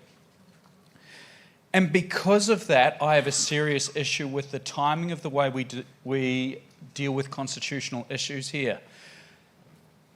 You would have noticed that, or you would have received these papers with about 9 days to turn around the papers and propose any amendment to a constitutional paper. We don't have that issue with normal papers. You can basically go up into the week before. But with Constitution, we require a set time to get amendments back in to the national office, and then they've got to be sent back out to the regions. Now, this didn't happen in this case, and that's a problem. We're a member-led organisation and we are led from the grassroots up. We are not an association that makes decisions from a top down. This is what you have to do. And I'm saying this because we feel as Canterbury that we could have, that we did word some of these amendments better to better reflect the intentions of what Kieran's trying to do here. Unfortunately, that recommendation can't go through because of our constitution, which says you've got to have this in a month's advance.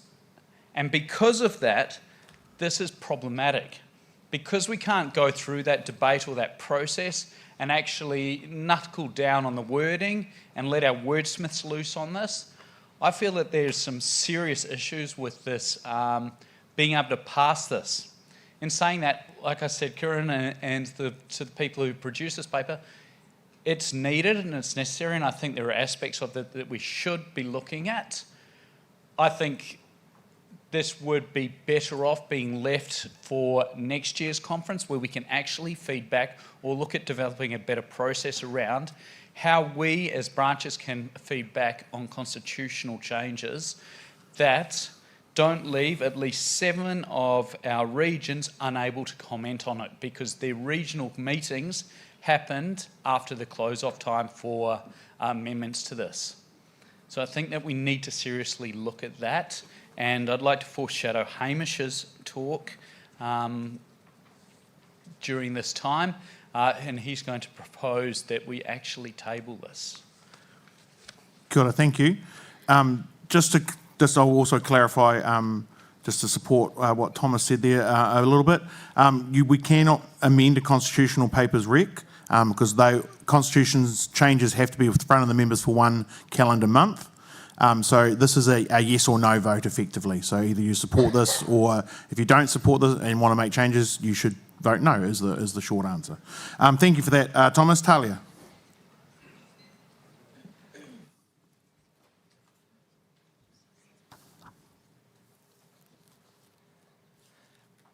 I wanted to share a story. The previous, in term 2, when the striking in the rostering home was particularly severe, I was at a different school than I am at now. And simply put, if this were in place, some of the great frustrations that many of the teachers at that school would not have occurred. Now, while I was not necessarily aware of anyone directly breaking strikes, this does start a conversation that needs to occur and bloody well needs to occur well before our next lot of negotiations. It does start that conversation because rostering home, for example, is effectively striking from doing the work for that year group.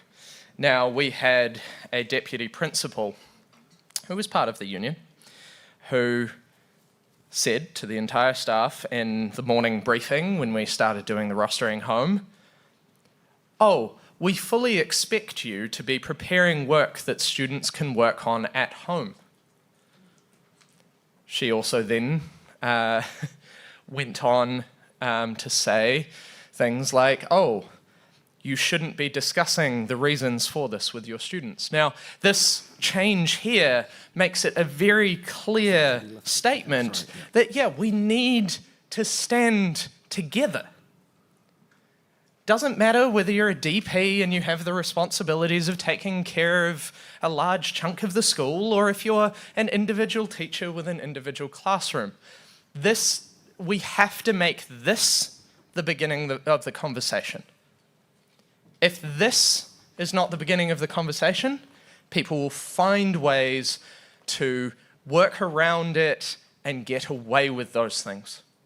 By making this the beginning of the conversation, we tell anyone who is thinking of not standing together that that's not what the union's about. The union is about standing together.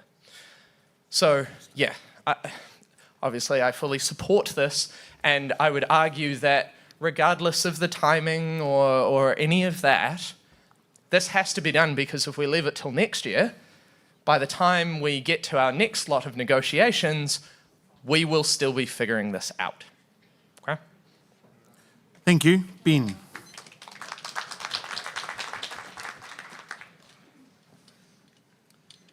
Kia ora koutou, ko Benjamin Allen, tokingoa no Tamaki Makaurau Ahau. I obviously support this paper fully. I'm sure I'm not alone in this room when I say that there were some incredibly frustrating moments during our negotiations. Unity is the lifeblood of who we are. It's really, really important. And that disappointment when we felt that our mahi and our sacrifices were being undermined by our colleagues, by our own profession. Really, really disappointing. So it's really, really important that we address this. Just to echo what Karen said, this paper is really, really simple. It clarifies the expectations that we have of each other in this union. It doesn't change any of the ethics committee processes. It isn't likely to increase, as someone has suggested, workload for those regional ethics committees. It provides welcome clarity that we need. There was some discussion yesterday at the workshop around wanting to amend some of the wording. The words willfully disregard. Oh, no, hang on, sorry. People wanted to change the D from refuse to participate into willfully undermine. I don't feel that wording is necessary. I feel like the exemptions process obviously covers a broad range of circumstances, so the wording, I'm personally happy with it as it is. Thank you. I think this paper's long overdue. Thank you. Thank you, Ben. Rob.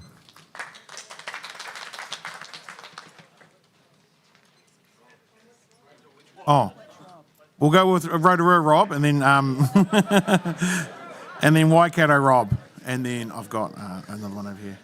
Kia ora koutou katoa, Rotorua Rob. Let's be really, really clear about what this paper's about, all right? Don't get sidetracked by any of the issues or anything else. The bottom line of this is it ethical to cross a picket line? Okay? When PPTA, Wahanga stands together, we win.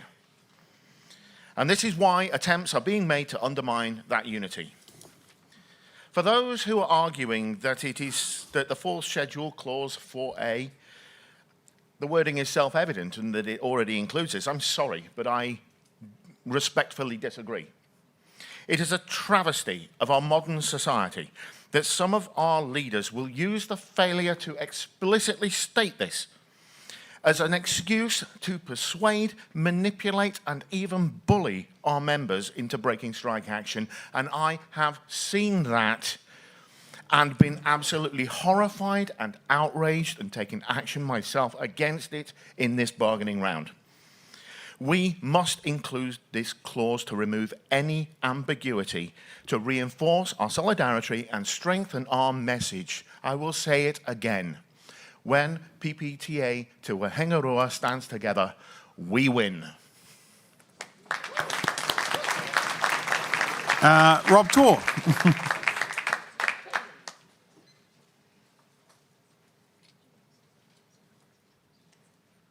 Rob Tor, Waikato. Yes or no? It's quite simple. 1966 Ford Consul or the Ford Ranger? Ford Ranger won in that. Yes or no? That's all it is. They're not asking for a lot of things. They're asking a yes or no. Quite simple. You're not or damaging. Thank you. Depends what you look at, on how you look at it. I agree with my astute colleague that the process of ethics needs to be revisited. And that's a whole nother paper that I look forward to get involved in. But that's not what we're being asked to today.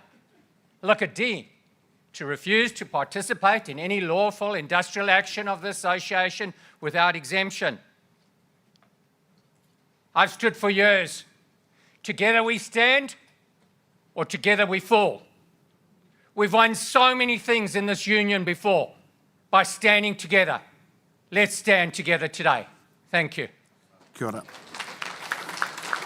Shana, yeah.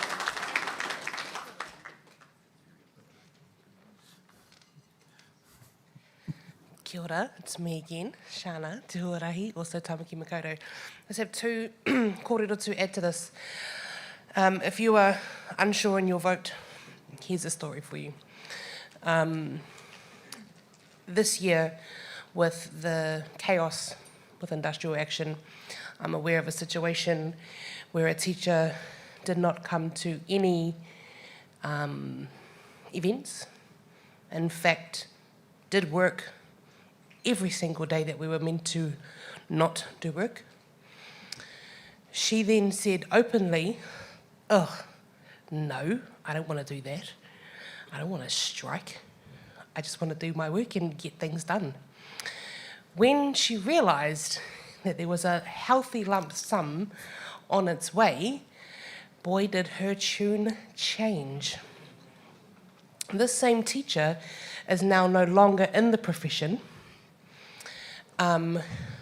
but somehow has still remained 0.2 to be able to claim the lump sum.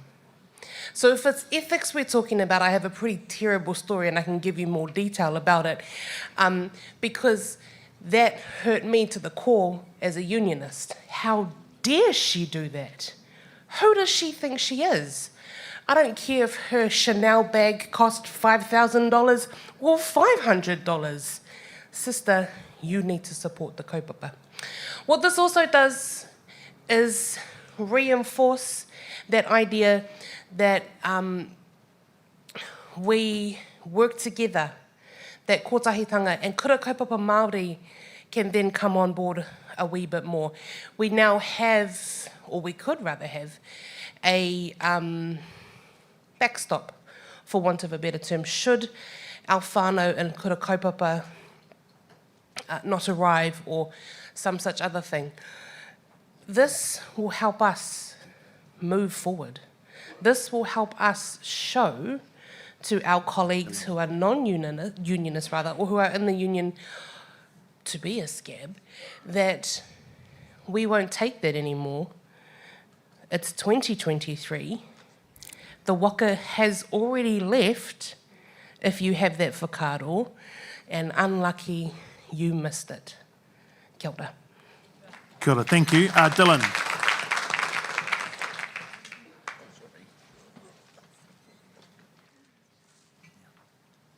Kia ora, Dylan, Hawke's Bay. Kieran stood up and talked about changing circumstances, and I don't think there is a region this year that has experienced more changing circumstances than the Hawke's Bay. When Cyclone Gabrielle hit, we had several teachers that were stuck where they live, without power, without internet, for over a month. We have only recently been able to reopen the roads between Napier and Hawke's Bay. Therefore, for these several months, we've had teachers commuting over an hour and a half to get to their jobs every day. One of our schools went for several weeks without power or internet. We still have a school teaching out of a church hall because there is no facilities for them. we are still experiencing the effects of Gabrielle.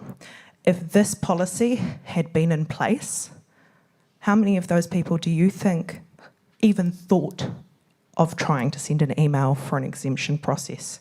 How many of those teachers had the emotional capacity whilst managing traumatised children to think about an exemption process? And I know you're going to say the exemption process is there for these people, but it didn't work for our region. We had the most inconsistent application of exemption processes that there possibly could be, and it wasn't coming from our region, it came from head office. That is something that as a region we are going to change, and I am going to put it out there that we're writing a paper, but unlike this paper, we're not going to rush it. We're not going to act in a reactionary way and put it through the second after it's happened. We're going to take our time, we're going to talk to our people, and we're going to make sure that it is done right, that it is done respectfully, because I know that there are a lot of our people who weren't willing to stand up and say, I need an exemption, I need hardship. We've just taken someone through hardship last week because they were too afraid to stand up, and they were wearing my principal's clothing to school because they had nothing.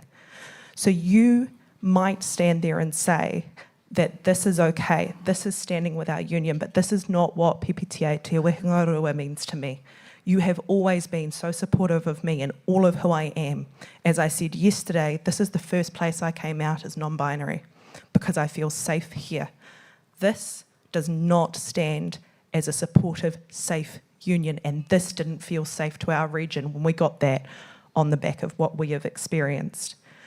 The duress that was put on our members by our community during rostering home because of the effects of the cyclone, because for a lot of our children right now, the school is the only stable place they can go, was unimaginable. Unimaginable. We do not believe that this is necessary. There is a process in place already that isn't a stick to beat people with, it is a carrot. We understand that we do need to review our ethics process, but we need to make sure that it is responsive, not reactionary. The Hawke's Bay region does not support this paper. Kia ora, thank you. We're going to stop there. There's still plenty of people on the speaking list, and we'll move on to our next paper. Thank you. So I can ask the mover and seconder of a name change to come up.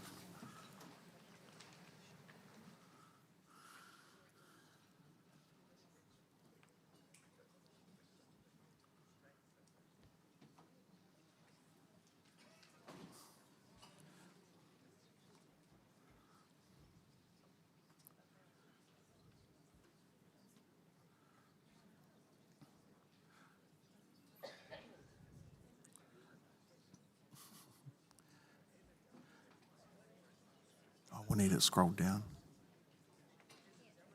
Can we get the Rex scrolled down slightly, so to the, down the list. Here we go. Thank you. We actually have a really beautiful slideshow to show you from our member Kieran. So maybe that might pop up now. As Paul was doing that, just a reminder, you might need to move the microphones depending on your height. E aku nui, e aku rahi, mai I te awa o tākou, ka rere, ka tai o mihi, kia koutou katoa. Tēnā koe. This year has been a hard year. The campaign has been quite a challenge. Despite these challenges, we rally. Like Kieran said, it's in us to be persistently hopeful for the next step. And it's from this hope that we bring this paper to you with the desire to do better. You will have read in the background that the name Otago is an anglicized version of Otako. Kai Tahu do not use the G or NG in the reo a iwi. The name was changed upon request from the Colonising Scotch Association by Sir George Grey in 1848. There are other such names in Airohe, such as Waihola and Tairi, which are known to be incorrectly spelled due to some historical error. The name Otako is currently used in practice by the PPTA Te Wehinga for events such as Manu Kōrero, Hui for Reo Arohe, and by Te Huarahi. It's time for us to make this usage consistent across our association. The goal for this paper is to affirm our commitment to Te Tiriti o Waitangi, to follow the lead of Manu Whenua, and to do our part in the revitalization of Te Reo Māori. We need to keep up with the positive change that can be seen around the motu. We need to support the mahi of others so that all of our small efforts will make a big difference, so that our young people can be part of a future which embraces the history of Aotearoa and corrects the errors of the past. There are still some who would question why we need to alter a name that they have used their whole life. Their voices are few, and their voices were heard. They feel an ownership of the name Otago, and so they might continue to use this name themselves if they wish. However, it would not be appropriate to have our region formally carry both Otako and Otago. So we ask you to approve the recommendation, which will officially change our region to Otako for all future reference by this association. Ka mihi nui kia koutou katoa. Kia ora.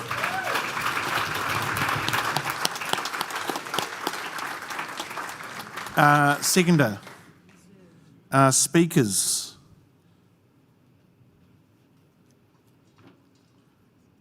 Yeah, David, just make your way to the microphone. Who's that? Oh, yep. Rachel.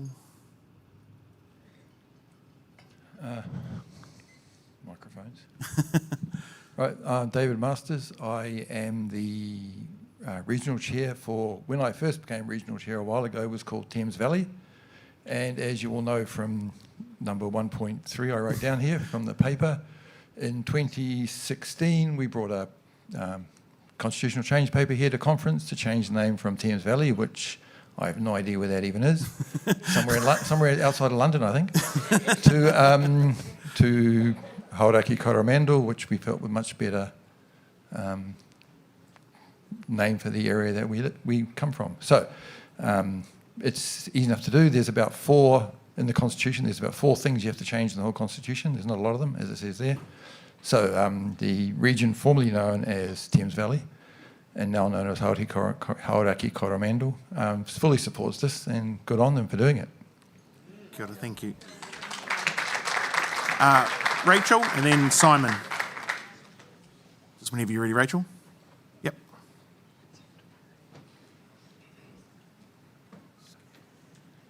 Kia ora tātou team, Rachel Carson from TMAC. This is also my first time speaking at conference. Hey.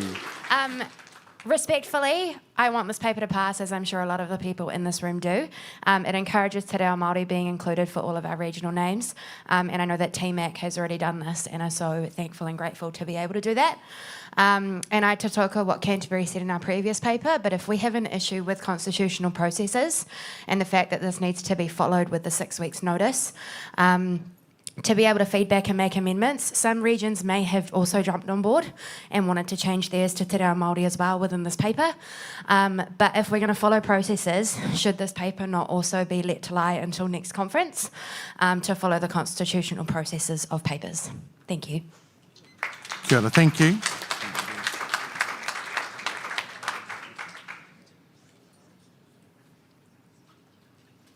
Tēnā koutou, ko me again.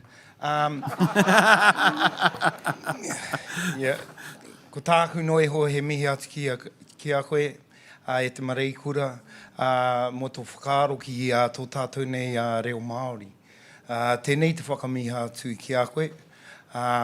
Ki au nei he tiki ngā whakaaro, kia huri atu ki te reo take, te ingoa tika mo tērā takiwa. Kia whai mana anō te iwi o reira, me tērā ingoa tipuna, me ki no reira tēnā koe. And we all know that there was this famous guy who once asked, what's in a name?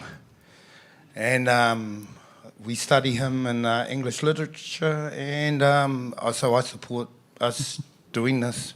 And perhaps you've started a movement within Te Wehenga Arua, and let's see where this goes. Kia ora. Kia ora. Vanessa. Just as Vanessa's coming up to the speaker, I just want to clarify something that a previous speaker said.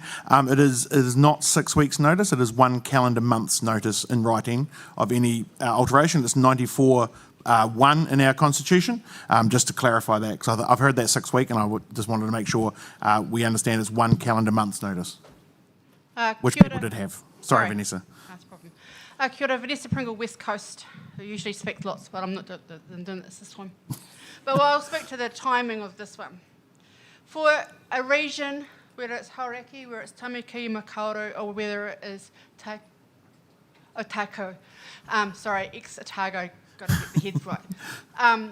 The process that these regions and West Coast region is looking at is about consulting the stakeholders of their region. It's about consulting with iwi. It's about consulting with their members. It's done over a course of time. And I think in comparison to the Code of Ethics paper, the basis of the time conversation is about consulting members. And one would hope, and one of the things that we are particularly aware of in the West Coast is making sure that all stakeholders are consulted, so it is not done outside of the tikanga of the region and the people who have a stake in that.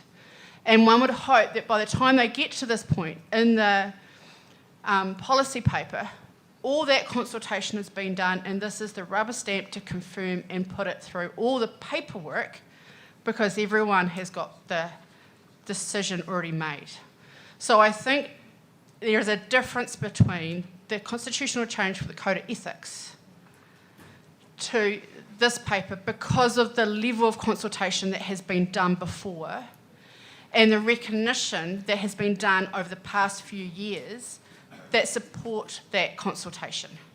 So I'd just like to put it out there that from a West Coast point of view, we are happy to stand with you guys to change your name, because we know that you have done due diligence and your stakeholders will be proud to recognise your new region's name. Kia ora. Kia ora. Thank you, Vanessa. Any further speakers? Matua. I'll speak from here, just to talk that kōrero too, and probably to ensure that absolutely name changes or next steps that we do consult our stakeholders, our iwi, our hapu and whānau, before we change things. Tēnā. Kia ora. Thank you. Charlie.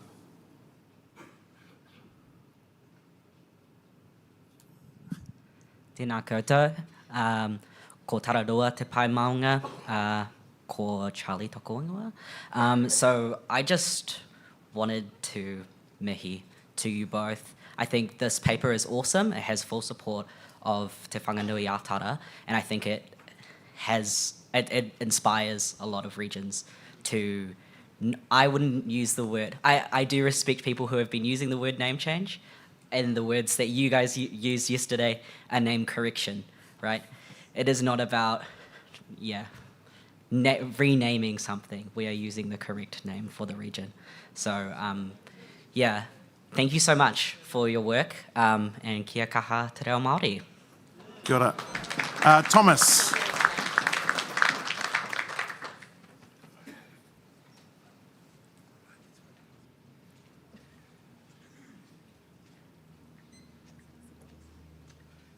Just a quick point of clarification.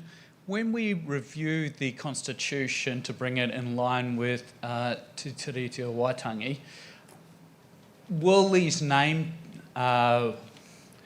will the recognition of Indigenous names be part of that change, and will all regions have both the English and the original words for their descriptors. Thank you, Thomas. A quick answer to that would be it would absolutely could be on the cards, but again, as been said, we'd have to make sure consultation with all relevant parties took place. But absolutely, regions will need to go through their own process, but I think that's something we could absolutely support as a union. I think it's very important. Just as a slight aside, we do know we are going to have to change the constitution when the Incorporated Societies Act finally changes, so there could be opportunity for there as well for more change. So thank you. Any more speakers? Being no more speakers, I will move to Amanda's right to reply. I just wanted to mihi especially to the regions that have come before us, Tamaki Makaurau and also Hauraki Coromandels. It's really because of you that we feel emboldened to do it. So thank you very much. Kia ora.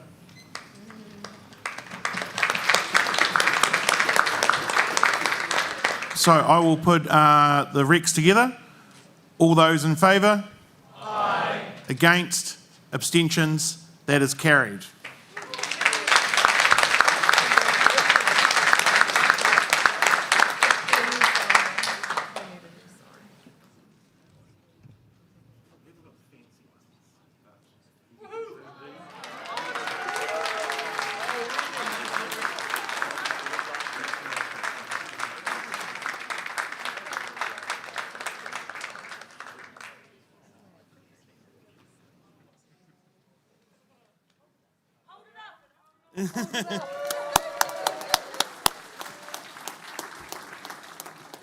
So we don't have the fancy ones, but we thought it'd be important to get the name out there as soon as we could.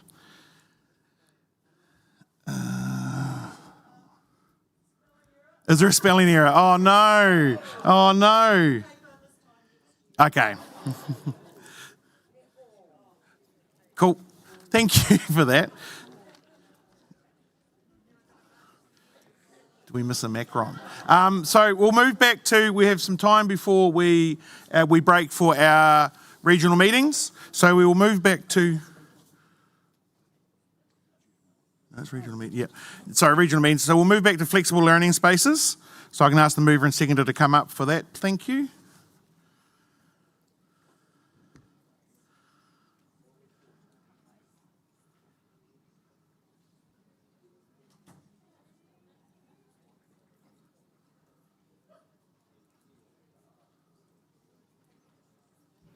So the next on the list was Marcel.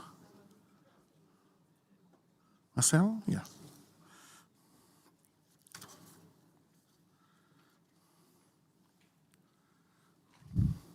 Tēnā koutou katoa. Can you hear me? He uri tēnei no ngā iwi maha o Waikato, Ngāti Haua, Ngāti Tamanupō, hoi anō kei te tū, ki te tautoko te whānau i te puakeo i roto i te rohe o Waitaha, ki Kaitahu, ara ko Ngaitahu hoki. My name is Marcel Leo'o, representing Waitaha today, and I'm going to be talking in relation to flexible learning space to part 5. I'm just going to read this because I wrote a few notes, so it's a bit easier for me. Yesterday, I raised the concern that there wasn't any Indigenous pedagogy written in the recommendations. It was also brought to my attention by Te Huarahi Rep Josephine Clark-Kyle that there are no recommendations where mana whenua are consulted or mātauranga is given prominence. Robert, me taku whānau o Waikato, has made a suggestion that should actually be quite black and white. In order to adhere to Te Tiriti o Waitangi, consultation with mana whenua should be first priority. No-brainer, but it's not.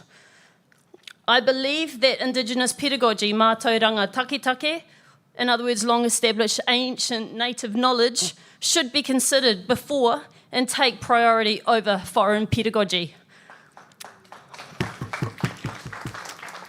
I support this updated recommendation wholeheartedly. We have many kairanga haurongonui, acclaimed New Zealand researchers who have studied this particular area of pedagogy, such as Angus McFarlane, Russell Bishop, and it has support from Pacifica activists and researcher New Zealand-based Samoan Melania Nei in terms of these particular types of pedagogies. There have been many research projects made by Indigenous kairangahau with proven success.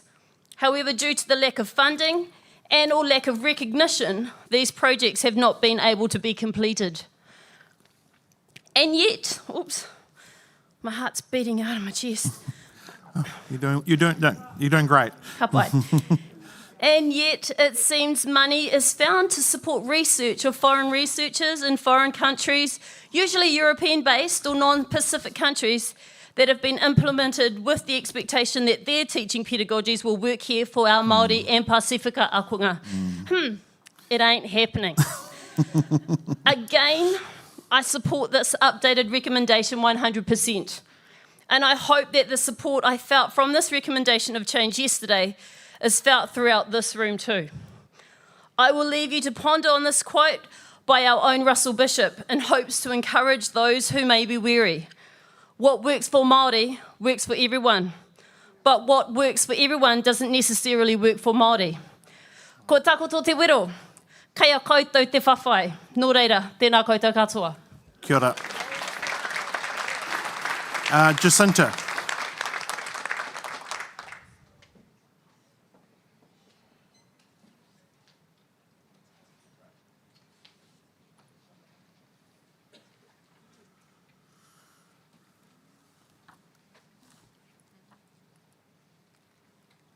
Kia ora tātou, ko Jacinta Grice tōku ingoa. I was the chairperson of the Earthquake Recovery Task Force, and I learned a lot at that when we were doing that.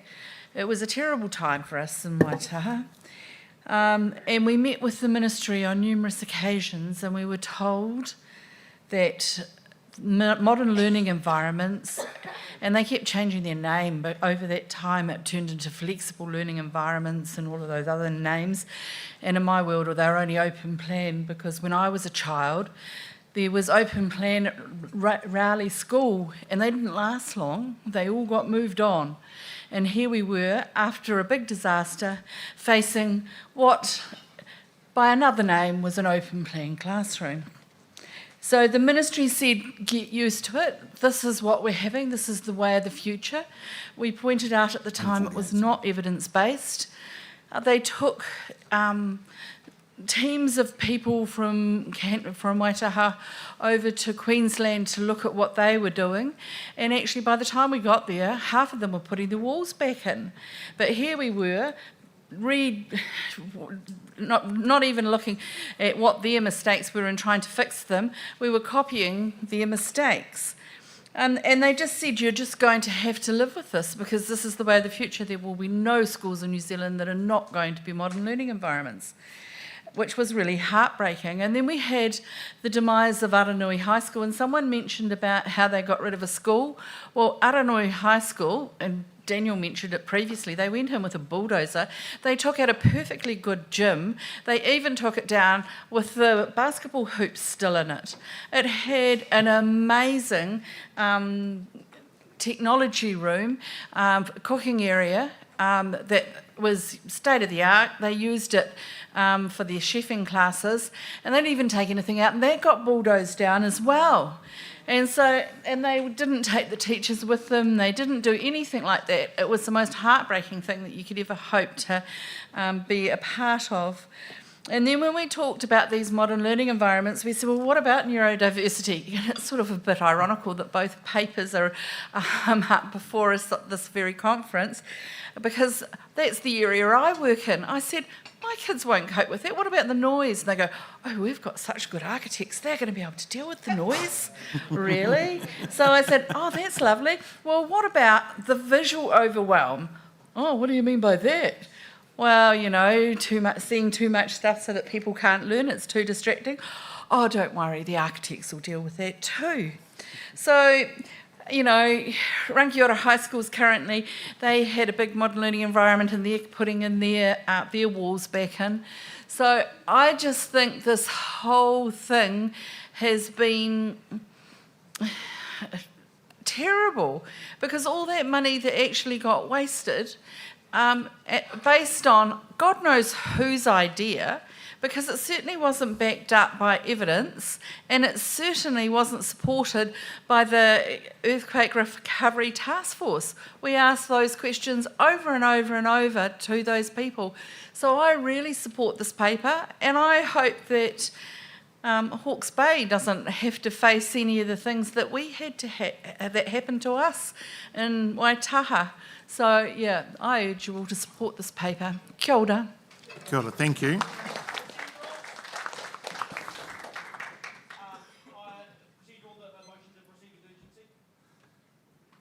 We have a motion to proceed with urgency. I'm going to decline that because we have an amount of time reserved tomorrow, and we've dealt with a lot of the work of the conference, so I will decline that at the moment.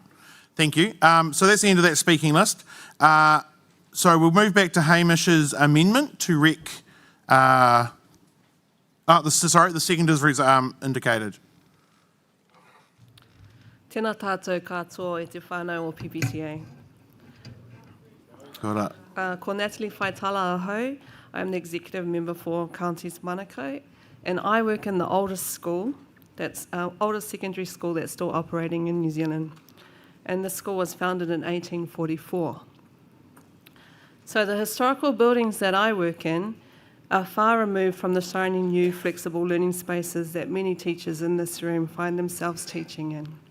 And as someone whose only experience of a flexible learning space was an open plan classroom I shared with 3 other classes at Waifetu Primary School in the early 1980s, you might think that I might be an unusual choice to be speaking in support of this paper. But not at all, because PPTA wants to provide advocacy and support for all our members in all the spaces in which they work, in all our contexts, in all our environments. And in order to enhance the teaching and learning experiences and well-being for both kaiako and akonga, we need to advocate for appropriate Aotearoa-based research and supports to both improve the building of flexible learning spaces, ensure that thorough and proper consultation is undertaken with all stakeholders, starting with mana whenua, and recognising the need to be responsive to local tikanga and cultural needs, as well as to provide the PLD that is required for those that find themselves teaching in these flexible spaces. Any one of us in this room could find ourselves in need of PLD for a new learning space, and this should be available to us. The recommendations of this paper call for a thorough investigation into what is needed to make flexible learning spaces the best possible environments for teachers and students that teach and learn in them.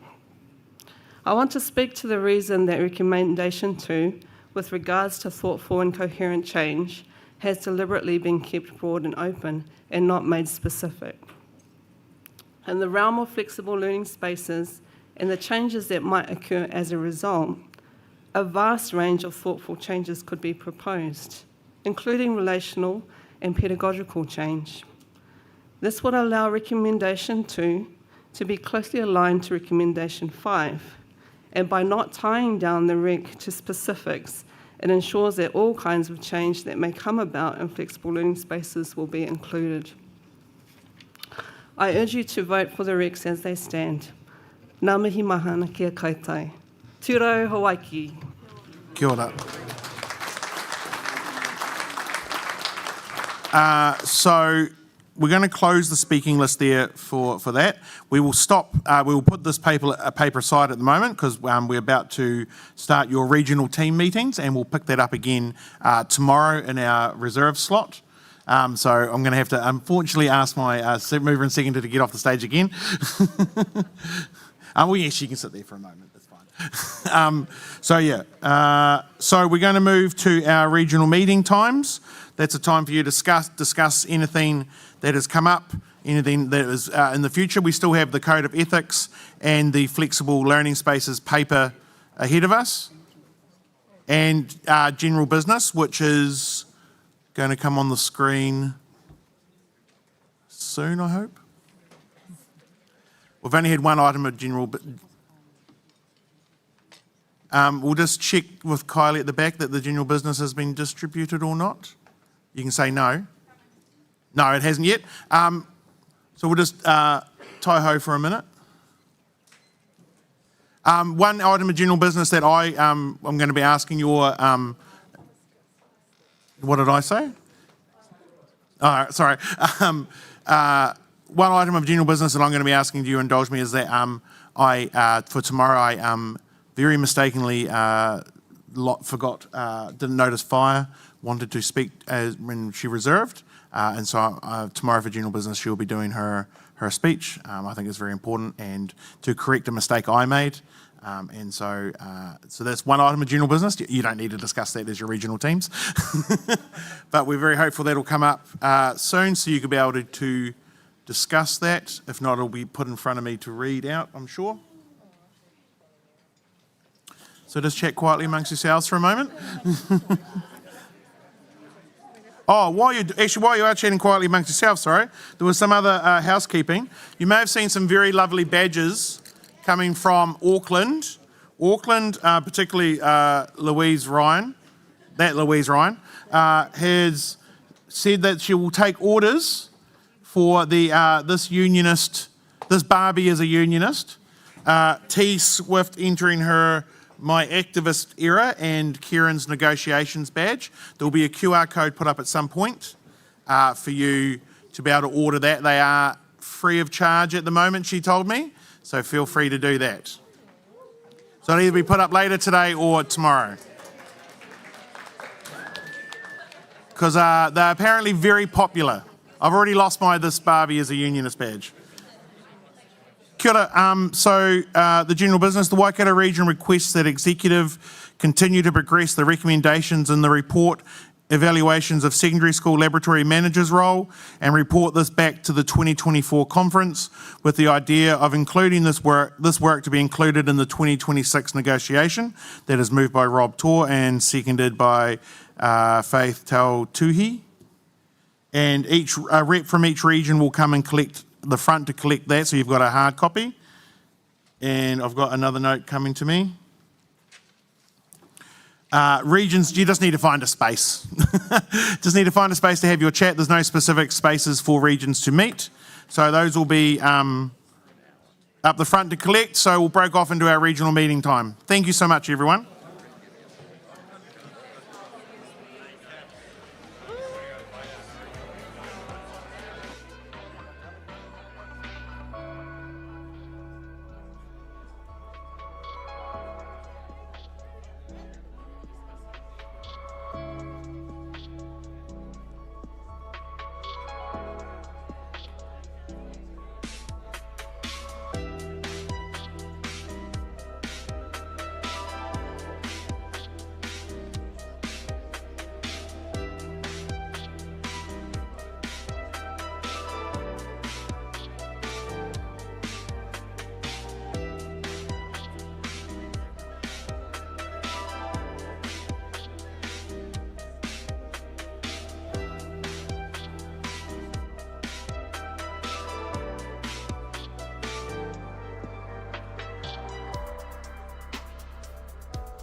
To our seats, and we're about to welcome our guest.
Ke paneke.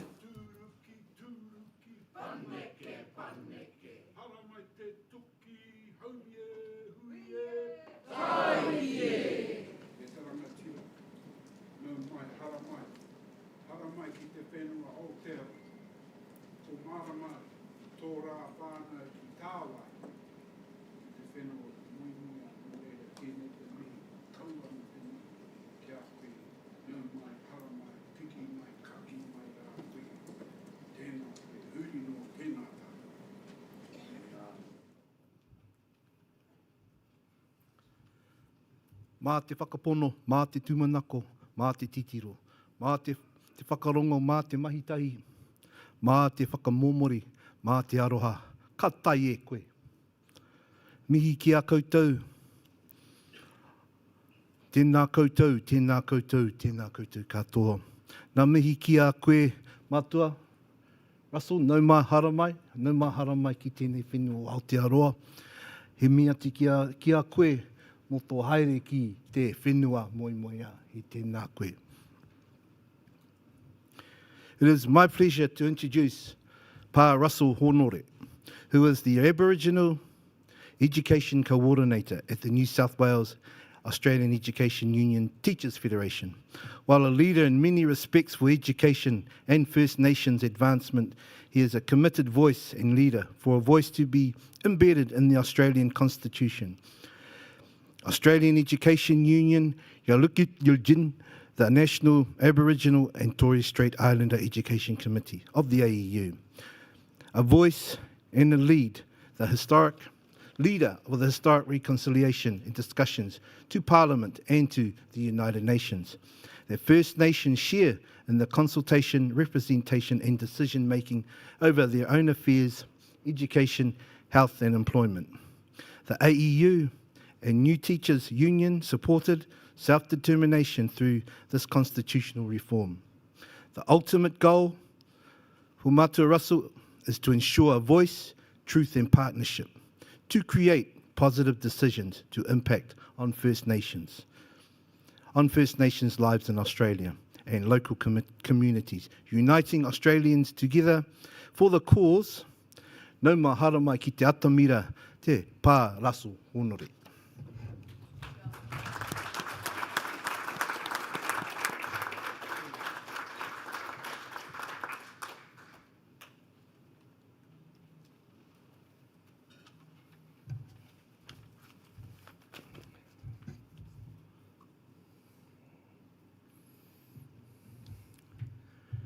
Winagay, Wagabi, Yadagaba, Yamagayanaya, Morayan, Warari, Gomore, Gada, Mori, Nala, Yalmarin, Winagay,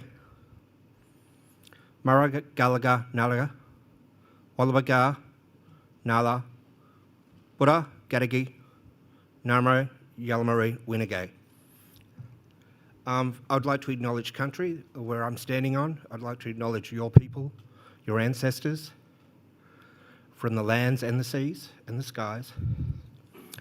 And I've started off by saying g'day, hello. We have translated some English words into our language. And Yamaganaya, Moran is hello, my name is Russell Honore. Moran is the name that my grandmother gave me when I was 10 years old, which means wild dog or dingo. She said I used to round everyone up, so. Gada, which is my family totem, which is the koala, which means my family needs to protect that animal under all circumstances, during fires, the lot, so we look after that. And I was born in a small country town, I shouldn't say small country town, I was actually born in Moree, which is where the freedom rides started in Australia. So that's my hometown from I was born in 1970, so there you go. When we always acknowledge who we are, where we're from. Warari Gomeroi, as you can see that arrow there, that's a little town called, I come from a town called Warialda. Warari or Warialda means land of wild honey. The place is surrounded by wild honeybees. So, and as you can see, the language I spoke, which is Gomeroi, is one of many from the map. That is why our language is important to us, and our language within our schools, we're starting to introduce into our schools. Each school in each one of those coloured things, the language is taught by the Indigenous people of that nation within the school. It's under their guidance of how we teach that language. And that's what started to be put into our department policies at the moment. I'm going to start off by playing this video because I'm here around the Uluru Statement of the Heart and what the yes referendum. We're having our referendum in Australia the same day as you're having your vote on the 14th. And the referendum is around finally having Aboriginal and Torres Strait Islander peoples in Australia written down as the first people of our country. We're not included in our own constitution. So that's what the main fight is over. So I'm going to play this and then I'll actually read out the Uluru Statement of the Heart in full for you. Thank you.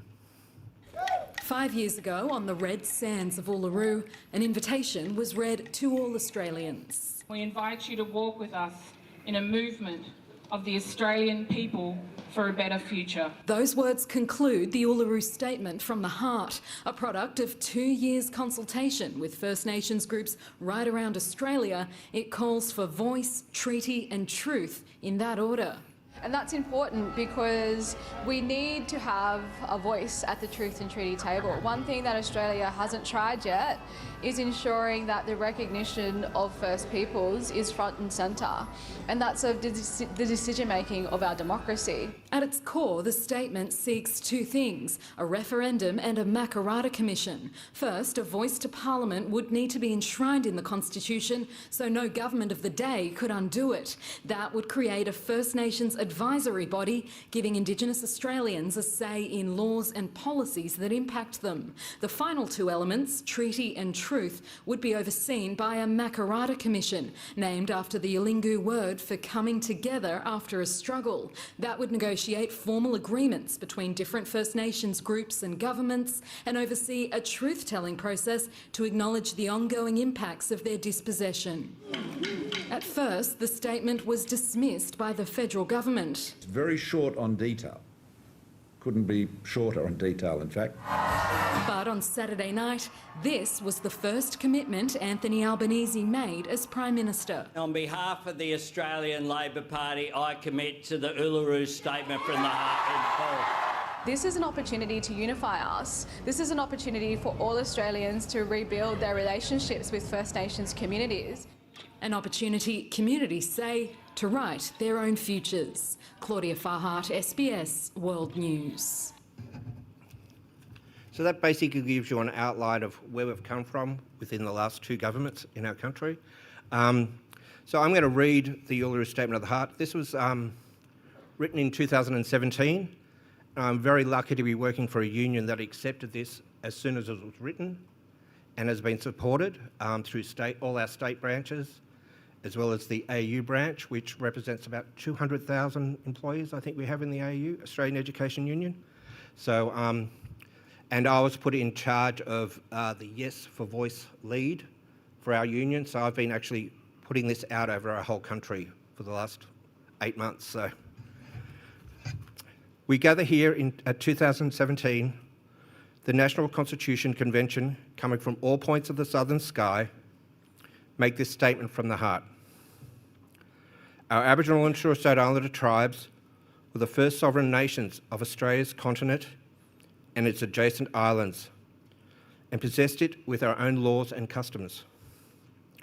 This our ancestors did, according to the reckoning of our culture, from our creation, according to the common law of the time immemorial, and according to science for more than 60,000 years ago. This sovereignty is a spiritual notion. The ancestral tie between land, or Mother Nature, and the Aboriginal and Torres Strait Islander peoples were born therefrom, remain attached thereto, and must there one day return thither and be united with our ancestors. This link is the basis of our ownership of the soil, or better, sovereignty. It has not been ceded or extinguished, and we coexist with the sovereignty of the Crown. How could this be otherwise? These people possessed the land for more than 60 millennia, with sacred links disappearing from world history in merely 200 years. With substantive constitutional change, the structural reform, we believe this ancient sovereignty can shine through as a full expression of Australia's nationhood. Proportionally, we are the most incarcerated people on the planet. We are not innately criminal people. Our children are alienated from our families at unprecedented rates. This cannot be because we have no love for them. And our youth languish in detention centres in obscene numbers. There should be hope for our future. These dimensions of the crisis tell plainly the structure of the nature of our problem. This is the torment of our powerlessness. We seek constitutional reform to empower our people and take the rightful place in our own country. When we have the power over our own destiny, our children will flourish. They will walk in two worlds.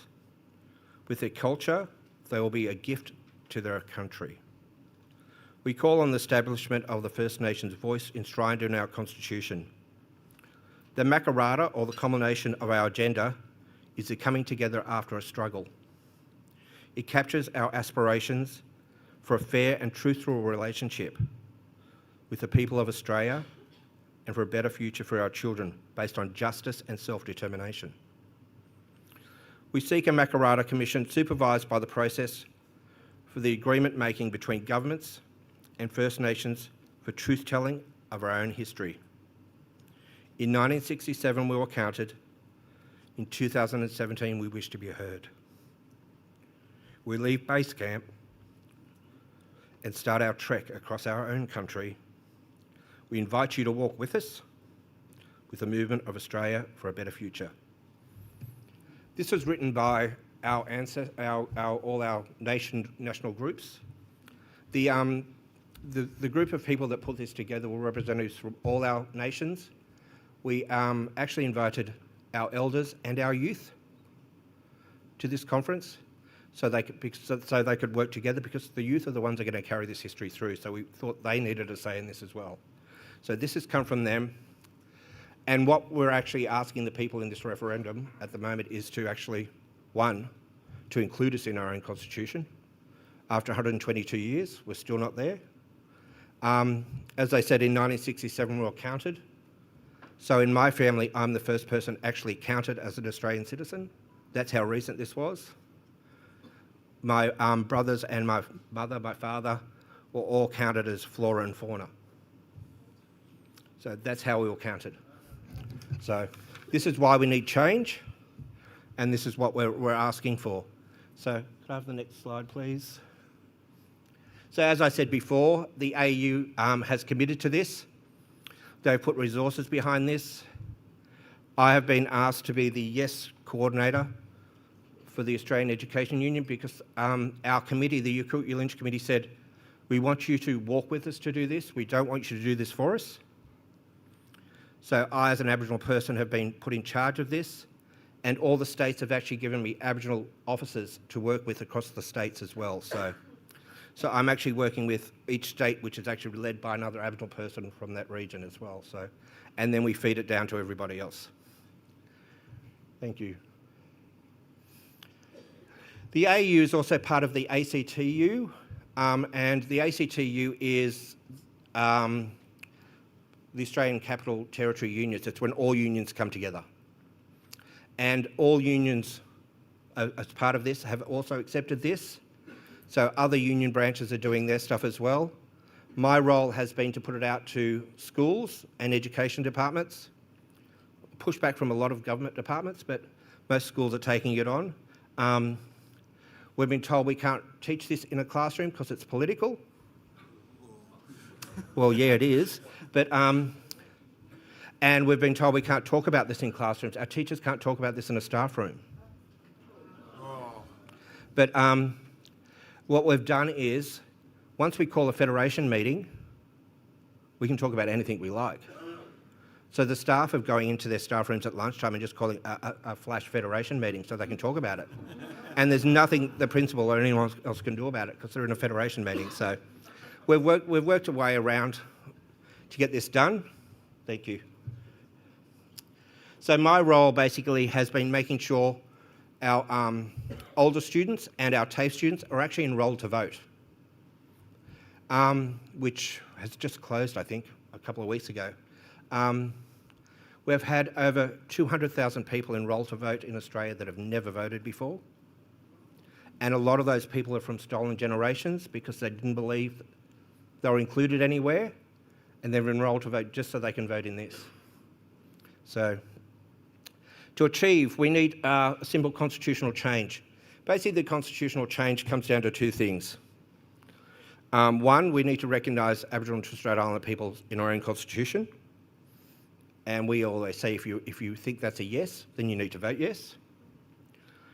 And the second one is the committee or the voice is actually so we have a constitution that has a race clause in it. And we are the only people in our nation that actually make specific laws about. So we actually want to say in those before they actually make them, because they keep telling us that we're not closing the gap. We weren't asked if there was a gap. That's their gap, it wasn't ours. So we actually want to say in the things and the policies that they do for us. Because when we've actually put in our Indigenous health systems into communities, the government's actually taken on that model and it's actually working. So why don't you listen to us in other things as well? So that's what we're asking for. And in our constitution, in a referendum, you have to write the word yes in the box. You can't just tick it, you can't just cross it, it's not counted. It's written into our constitutional... And a lot of our communities, English is their fifth and sixth language. So we've actually been going around teaching people how to write the word yes. That's why all of our logos have yes on them. No matter what shirt we have around the yes campaign, it has yes on it somewhere. So people can actually see what the word looks like. And to get this passed in our country, we needed what is called a double majority. So basically, 4 out of the 6 states must vote more than 50% for yes, because if 3 states vote no, then it's ended.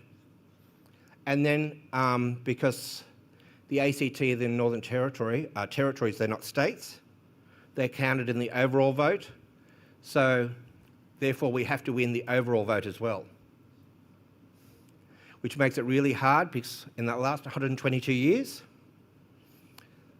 out of the 40 issues that have gone for constitutional change, only 8 have ever passed. The last one to pass, my mother voted in, that was the 1967 referendum. So you need to be at least 74 years of old in our country to have voted in a successful referendum, and you need to be at least 44 if you voted in any referendum at all. So anyone under 44 has no idea what this political process was. So we've done a lot of background teaching, a lot of what we call table talks, talking to people around this issue itself. Because as educators, this is what we should be doing, okay? And they said we couldn't teach this in class, but you throw it into a civics lesson and let the kids go with it, that they find out their own information. So, and we've done studies on this that most 18 to 24-year-olds are in favour of the yes vote. We have a swing vote section in the middle. The majority of our voters that are voting no are 55 years and over. They are that used to the standard quo, they don't want to give anything up. They are the big business owners, the miners, the people who run big private companies. They don't want anything to change. They're happy the way things are. And they think we should be happy as well. So, thank you. So a lot of things we've been telling people, because this is not to make the 97% of the Australian population feel guilty. They had nothing to do with the Constitution 122 years ago. So while we say, while many people today are not to blame for past atrocities, we all have the responsibility to deal with the impacts now. So voting yes to enshrine a voice in the Constitution will give First Nations people a law that affect them. That's all we're asking for. We're not asking to turn the world upside down. We're not asking to take all our land back. That might come later with the Treaty and Truth Telling, but yeah. But that's up to the committee to work that one out. And the reason it's important that we get a voice in the Constitution is because every government that comes in, we've had Aboriginal bodies working with governments. They throw them out the door because they don't agree with them. When it's in the Constitution, no government can take it out, only the people can. That's why it's important that this committee will be voted on by the Aboriginal people, will put their own representatives up. People say, you have Aboriginal politicians. Yeah, we do, but they're linked to political parties. They're linked to the National Party, they're linked to the Greens Party, they're linked to the Labor Party. We don't have an Aboriginal and Torres Strait Islander party in our country. And basically, that's all we're asking for in this committee is to do that. So I'm going to finish off. The first time I saw this, I cried because all I thought about was my father talking to his great-grandchildren, which he didn't get to do. So I'll let you watch this, and then I'll be around if anyone wants to have any questions later. Thank you. I got a story to tell you. It's a good one. It's about how these people, the first people, got a voice. 60,000 years they've been speaking. Had 363 languages. But no voice. No say on matters which affected them. It wasn't right. So, me and your granddad. Me and your mum. The whole nation did something about it. People called their friends and families. People talked about it on the streets, talked about it at work, on the field. Everybody made a song and dance about it. Everyone walked side by side. And that's how we changed this country for the better. How we made history. Is that story true? It could be.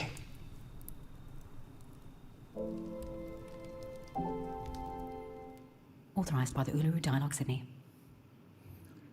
So I'm going to end with saying Yabaginda, which means thank you.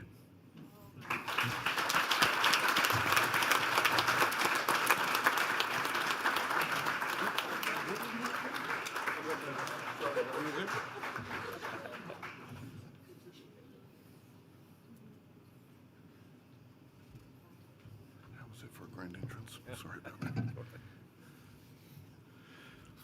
A tēnā koutou e te whānau, tēnā koe e Russell, e te pā, e te rangatira, kua taimai ki waingana i a tātou. So first of all, thank you for your role in the AEU, for your passion, your unrelenting drive to ensure a voice for our Indigenous siblings across the water.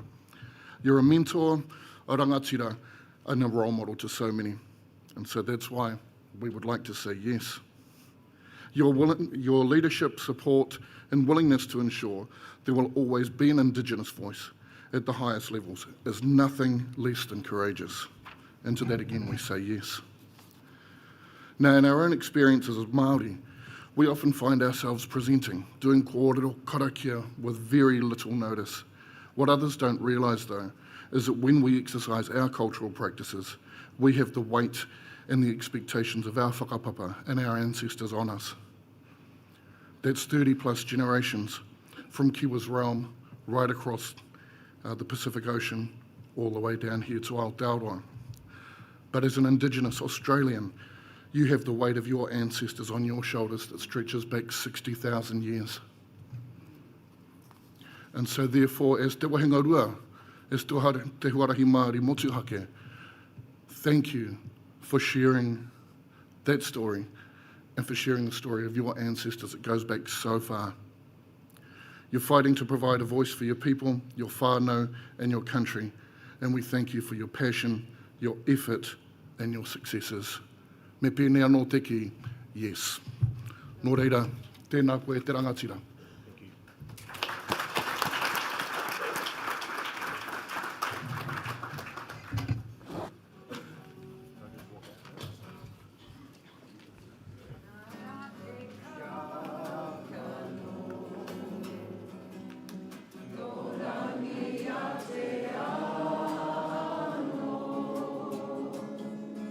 Oi, oi, ara, watia, ia kore e ngaro.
Kia. So thank you for that, Russell. And Russell will be around if you have any more questions. You'd be more than happy to answer them. Just a couple of housekeepings before we move into our caucus meetings and adjourn. Those regions that wish to say something to Michael this evening, please come and let me know. I know some of you have contacted me. This is so we can have a plan and it doesn't turn into a bit of a free-for-all, so we can get onto our dinner at 7. So please just come and let me know if your region was planning on saying something. Please remember to take your stuff when you leave to go to your caucuses, which I'll now read out now. The nets are going to Tawa, Pacifica members to Suite 202. I even cleaned it for you to make it nice. Regional chairs go to Totala. Regional men's reps to room 401, which is just over here. Regional women coordinators to Rimu. Regional Rainbow Network coordinators to Matai. Tuhuralahi Mali Motuhake to Rata. So just before you go, I want to say thank you for all your mahi today. Enjoy your dinner tonight. Have a good time. And I'll pass to Matua just to close for us to send us on our way.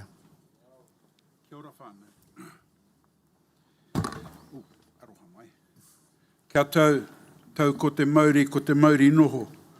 Ko te Māori a rangi, ko te Māori a papa, ko te Māori aroha. Tau mai ko te Māori aio, ko te Māori o ngā tipuna uhi wero hara mai te tuki. Haumi e hui e, tā ki e. Kia ora tātou. Kia ora.